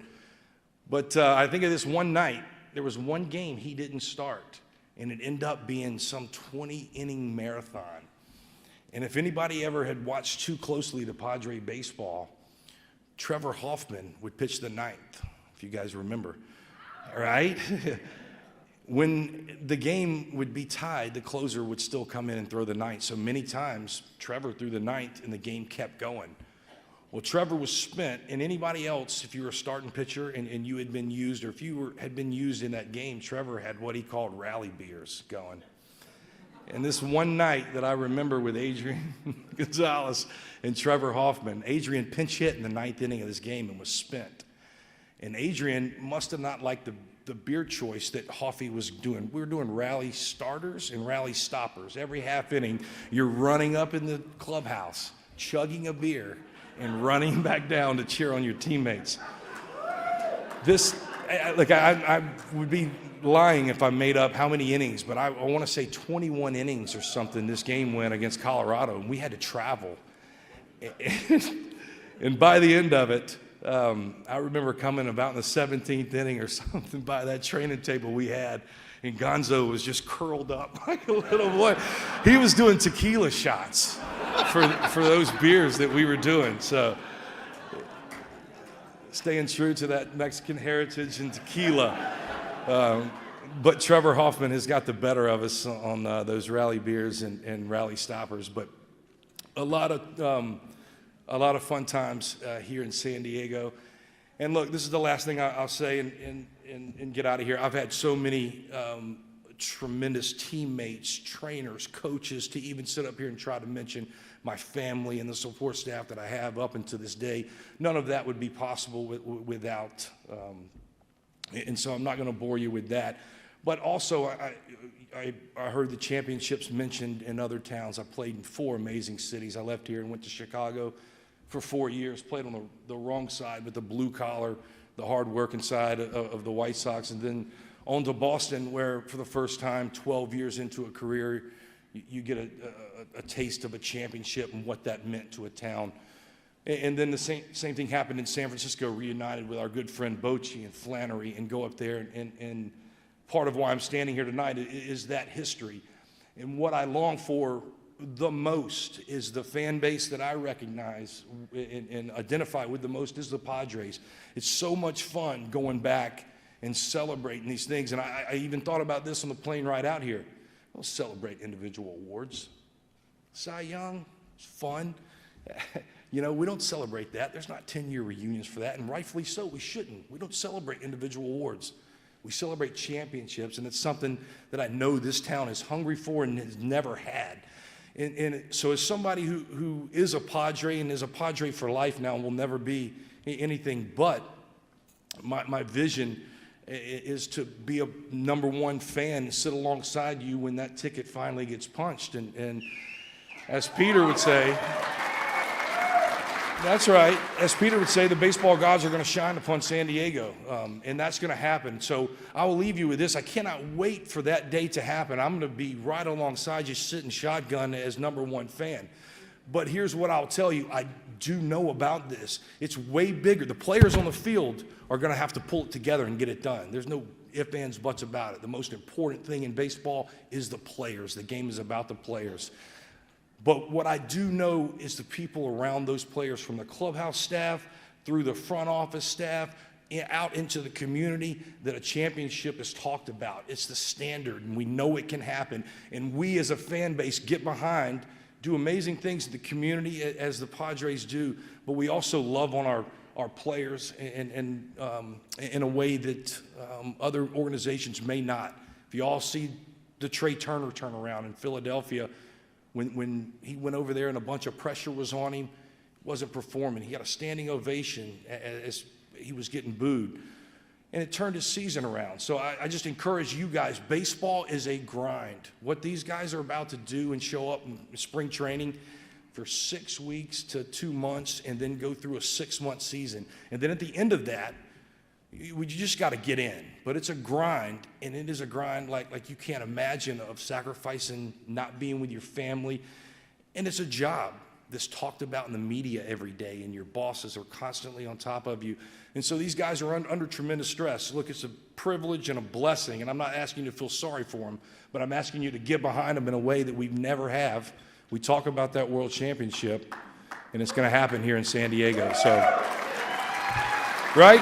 And it starts with all of us. It is a tidal wave that the community gets on and rides together, and I see it happening. It has been happening here in San Diego, and our time is coming. So tonight, the sports writers and the association, Annie, thank you so much for including me and making me a part of San Diego history forever. It's something I don't take lightly. I'm honored to be here with you all, and I'm excited to have a cocktail with you. Wow, I love that, man. He is someone that, don't you just want to be sitting around yes. at a bar, just listening, or, around a fire pit or something, just listening to stories, because he's got them all. And then can you picture him and Hoffy and Flannery and everybody just together and laughing, telling stories? It's so good. I'm just so glad that it's all come back together for him. Mm-hmm. That, as he said, now I'm a Padre for life and I'll never be anything but. And that's just so cool. Because there was a period of estrangement there for a little while. And to see that come together, it's just a reminder that you never have to believe that a bridge is fully burned. There's always a chance to go back and make amends. And if you've got someone in your life that's special, that's gotten away from you for one reason and another, it's something you did, something they did, something you both blame on each other, whatever that is, that there is always that chance to reconnect. Yeah, and I thought, like I mentioned yesterday, he stayed like an hour and a half afterward, just talking to fans, taking pictures, telling stories, not just kind of autograph and see you later, but answering questions, telling more stories, listening to people tell their stories about him. And you can tell how much he does love, and also Adrian in their speeches, how much they love San Diego. But yeah, he claims San Diego. And again, he's one that also he took less money. Kevin Towers at the time, he was so close with him, and they all loved him, and took less money to stay in San Diego. And then 2 years into that big contract he got, they said, you got to go. We can't pay you. We can't pay this contract. And he ends up getting traded. And look, I'm glad for him that he was able to win 2 World Series. I mean, that's pretty cool for your career. But he always identifies with San Diego, and he's another one, never wanted to leave San Diego, but was that same ownership that those contracts were not going to be honored, and they were not going to be kept here in San Diego. Clayton Richard, Aaron Pareda. Man, one of the worst trades we ever made in the history of the franchise. Nonetheless, although Clayton Richard was good, but I mean, literally, that's what we got for one of maybe the best pitcher in Padres history. It was hard to see him go. He said he was absolutely heartbroken, just gutted. His family was here. He lived, this is great too, he lived on the same street as Phillip Rivers. And he said that they would always, 2 Alabama guys right there, and their kids would play together, and they would always kind of have all these friendly competitions in their neighborhood, and just absolutely loved being here. I mean, I remember interviewing Jake the day he was traded at his Wow. locker at Petco Park. Yikes. And he was. I mean, he was red-eyed. He had cried. He was shaky voice. Mm-hmm. You know, it was a truly devastating moment for him because he was our guy. I mean, he was our guy. You know, I brought in that box score from the year he was dealt, punching out 11 over 8 shutout innings. You know, like he was just one of the most dominant pitchers that San Diego's ever seen. What a great dude, though. I'm just so happy to hear those vibes, that it's all come back together, you know? He's so positive. If you ask him, the Padres are definitely getting Roki Sasaki. Now, I don't know what he knows and if he knows anything, but I know he is an optimistic guy. So he always errs on that side of optimism and the Padres achieving things. And I think what he was trying to say there, too, in that speech is like, you know, it is, no one feels sorry for the players, but there is an understanding of how difficult and how much of a grind a season is, and to have some patience with that sometimes, you know, and it's going to pay off, and at least in, you know, his belief, it's going to pay off eventually. All right, one more segment of the show. Here's what we got for you after this timeout. Joel and the tickets. Oh, all right. All right. Joel in San Marcos. Joel in Wait, San what did Marcos. he win again? He won a pair of Aztec Aztec tickets. Is this the bobblehead Aztecs game? Yes. Oh, yes. I really want a bobblehead for the studio. Which one is it? Dutch. It's Dutch. It's a Dutch bobblehead. Dutch bobblehead night. Well, For would the someone Aztecs. like to get that for the studio? Consider it. It would be a gift to all of us, not just Annie. True. It'd be a gift to Ben and Woods, too. Gwen and Chris, too. Who doesn't want Absolutely. a Dutch bobblehead, you know? I want a Tony Gwynn Jr. bobblehead going, layup. That's what I want. Crossover. Layup. So good. That was great. In our final segment, what many Brewer fans say is Bob Uecker's greatest call, plus happy 14th anniversary to the best post-game interview in the history of the world. That's one that should tickle Annie's fancy because she's been a part of many of them. But I think you'd even agree that this is probably the best post-game interview ever. And we'll open up the phone lines for Ask Us Anything. So if you want to jump in right now, you certainly can. 833-288-0973 is our phone number. 833-288-0973. You have 15 minutes to call the show. If you do, we will put you on the air. We're just going to throw you on hold when you call. Don't panic. Stay there. Then we're going to put you on. All we ask is that you have a question ready to call the show. 833-288-0973. All that to come in the final segment of Annie and Elsten, San Diego's #1 sports station, 97.3 The Fan.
Final segment of the show. Welcome back, everybody. Beep, beep, bop, beep, beep, boop. Is this thing on? Okay, here we go. Welcome back, everybody. I had to show Adam how to do that. Yeah, the muting. Yeah, he was like, how does it not go over the stream? I was like, magic. You should have held out on him a little. I know. Ask for something in return. This button right here. You got to wave your hands over the board in like a passing motion and go silence. You need a large jingle bell. YouTube silence. Yes. Ding, ding. That's how it works. That's That's how right. everything That's how works you in do here. So I won't give my secrets on air, but I filled Adam in. So All right, here's what's Guess going we were on. productive. Roki hasn't signed yet. Thanks. We're about to turn that over to Gwen and Chris. Yeah. When's It's Otani on them coming now. up? Otani is due up in 4 batters. Roki hasn't signed yet. We're about to play the bumper, but not yet, for Ask Us Anything. So you still have time to call in. Juan in Vista's called in. He's hanging. Yeah. You can call and hang, too. 833-288-0973. 833-288-0973. We got 2 clips to play for you first. The first one is kind of wrapping up our Bob Uecker tribute today. Bob Uecker passing this morning at the age of 90. This one is right. You see those last 2 links above Ask Us Anything, Braden? Yeah, more great Bob Uecker. That's the first one. I have that one ready to go. Okay, perfect. All right. This is what, I was following some Brewers accounts and whatnot. Yeah. From one of the Brewers accounts, I said, this was my favorite Bob Uecker call of all time. Okay. This is the 2011 National League Division Series, Brewers Diamondbacks walk-off to win the series and advance. You might remember the little center fielder, Nyjer Morgan. Nyjer Morgan coming up huge. Here's Bob Uecker. Puts glove on knee as a new sign from Blanco. He's ready and delivers. Morgan a smash up the middle. Base hit to center. Here comes Gomez around third. A throw and the Brewers win. The Brewers are moving on a base hit by Nyjer Morgan. He's being mobbed. Wow, what a scene! Nyjer Morgan, who has delivered so many times this year, delivers a base hit to center field to score. Carlos Gomez and the Brewers have beaten Arizona. What a scene out here! Morgan mobbed at the mound. Wow! So good. You know what? Incredible call. It is. Great call. Great moment. Met the moment. Yeah. You know what I just pulled away from that? Rob Manfred, your golden at bat idea is so stupid. Like, it's the dumbest idea ever. Because did you see Prince Fielder running on the field? Yeah. He would have been at the plate.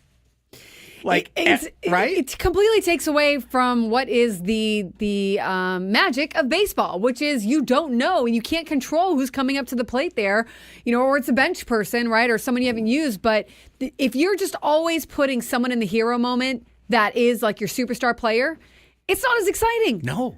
No, then it's just like, oh, well, this is the 44th time that Prince has had a chance to win the game. He's 11 for 43, And what makes baseball so cool is that it doesn't have to be Prince. It can be someone else. It's you're gonna succeed. You're gonna fail in baseball, but you're also gonna succeed. And when that moment happens, in that big time, clutch moment, it's pretty awesome. All right, second clip, and then we get to Ask Us Anything. I saw this morning, and I'm like, we've got to play it. Because tomorrow it's out of date. But today is an anniversary. Today is the 14th anniversary. Can't wait. Today is the 14th anniversary of maybe the greatest post-game NFL playoff interview ever. Bart Scott, right here. Flying like a jet. I remember that. Yeah. To all the non-believers. How did that? To all the non-believers. Sal Powell. Especially you, Tom Jackson. Way to have our back, Keyshawn. Anybody can be beat. So how did that just feel? Felt great. Poetic justice. We know we were a much better team than we came up and represented ourselves, and we're pissed off. We was ready to come back and show us kind of defense, what type of team this was, what kind of character we had. We take a lot of slack. People gave us no chance, like we barely made it in playoffs. We're a good football team. It looks like this team played with anger all day. Why, Bart? For all you non-believers, disrespect us, talk crap about the defense like we ain't the third best defense in the league. All we hear is about their defense. They can't stop a nosebleed. 25th in the league, and we the one to get disrespected. Congratulations. See you in Pittsburgh. Can't wait. Can't wait. It's like a WWE. The smile that Sal Pal has when he turns back to the mic. He's like, I can't believe that just happened. That was gold. I know What that was year gold. was that? 14 years ago, right? That we didn't have viral. That would have went viral if For it was. sure. But it's so good too. When he stops and he takes a breath, and then he's like, they can't stop a nosebleed. He's like, stop a I knew I wanted to nosebleed. say that, but the can't wait. You can still use can't wait today, and that look that he gives the camera, it's so good. Can't wait. Like now that's just a gif. It's just can't wait. But like that whole interview is gold start to finish. He comes in flying as a jet plane. He lands. He literally goes down to a knee. Yeah. He lands the plane. And then he gets up and he gives to all the non-believers. Man, I want to say that if Roki signs tomorrow. Yeah, exactly. I just want that clip. Braden, if he signs for us tomorrow, to all the non-believers. The non-believers. We might have to play that again. To all the non-believers. See you in San Diego, See you at spring Roki. training. Can't wait. That was worth it. Let's play the bumper.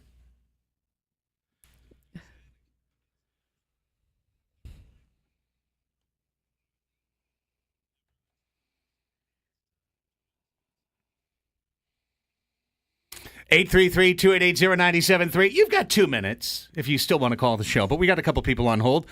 Juan, you dialed in early, just like we asked. So you're up first. Welcome back to the show. Ask us anything. How's it going, guys? I hope you're having a great day. With the Jake Peavy clip that you guys played earlier, it kind of got me thinking of the number 44 and how it belongs to Joe Musgrove now. I was going to ask, if the number gets retired, who do they retire it for, Jake Peavy or Joe Musgrove?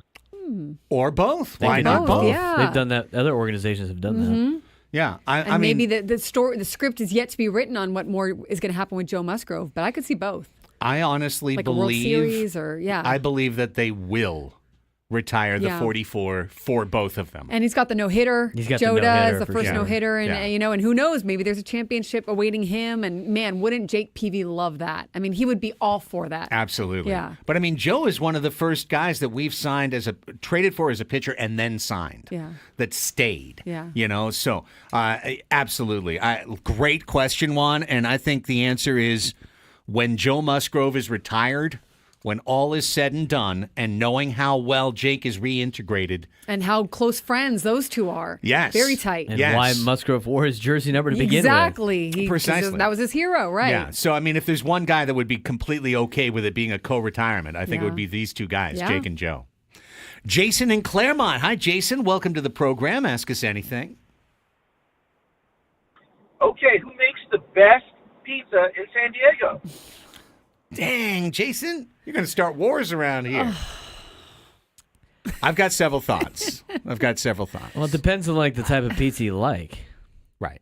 Like I like thin crust pizza, but like that doesn't mean I don't like Filippi's. I do like Filippi's, but it's just like even their thin crust is like a normal crust.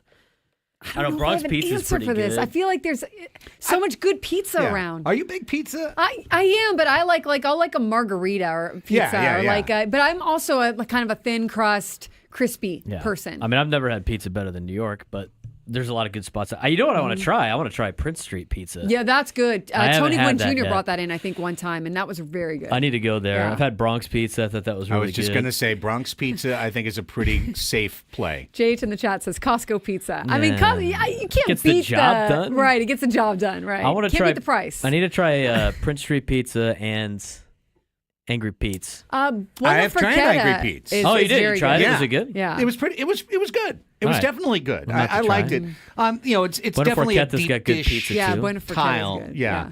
Yeah, Basic. Kinda, Basic is I really, like really basic, good. yeah. Had basic before.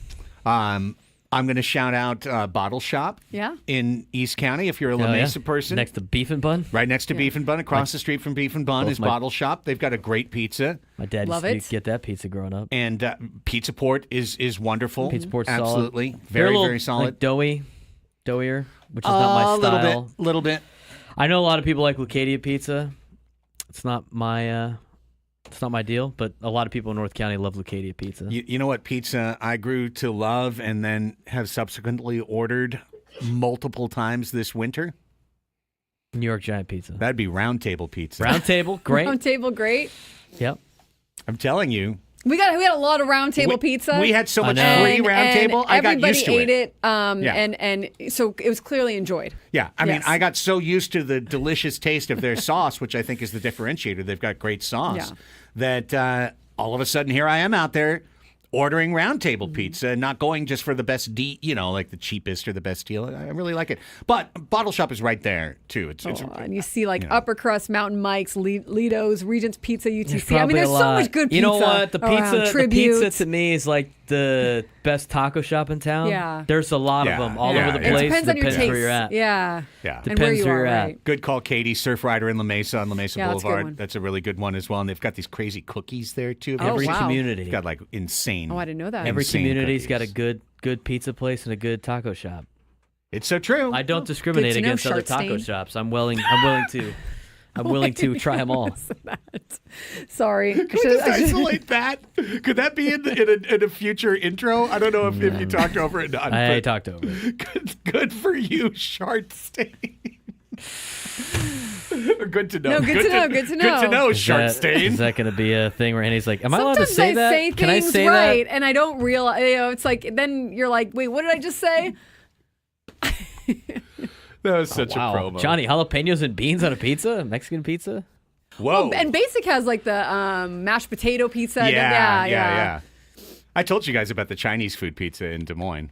Yeah, you did. I don't remember that. I didn't go. Was I there? Was I here? Maybe not. Maybe not. There's getting yelled at by Drake fans. Was it Fong's? I think Fong's Pizza. Yeah. Like literally like crab rangoon pizza. Yeah. Oh, or, wow. Yeah. Just wild. A sweet and sour chicken pizza. Okay. It's all It's right. probably pretty good It's if you all like. right. Because if you like the taste profile, Yeah. when it's made into pizza, it's just Right. pretty good. You know, I'll have it once. You know what I mean? right, Like, right. You're not eating that every day. Not every day am I going to have sushi pizza or crab rangoon pizza. Sushi Sam pizza. Leave Sushi Sam out of it. He's tearing up a golf course right now. Now I Oh, want my gosh. Sushi Sam and Scraby to have their own dating podcast. You know, they can kind of counsel each other. All right, hang on. We got one. What do we have? We have 30. Never mind. Sorry, Easy Money. Sorry, Jason. Call back tomorrow. We've though. got 45 seconds. We're about to get buzzed out. Jason right here. asked the pizza question. So That's right. Okay. Easy Money. Hit us up tomorrow, brother. Next Go time. Sockers. One of the Sockers' biggest fans right there. Sportsplex Eric Easy guy. Money. Love Yeah, it. he is. All right. Well, that was a really fun show. Roki didn't sign. So we'll find out what See happens tomorrow brings. Oh, we could play what Sam Levitt said about Scraby tomorrow. Oh, that's a Friday thing. yeah, that's a right. Friday Save thing. that too. All right. Because I think he's on their show on Friday, too. It's a little Perfect. teaser for their show on Friday. Who knows what wackadoodle stuff they'll do next? Gwen and Chris and Scraby are up after this. For Annie and Braden, I'm Craig. See ya.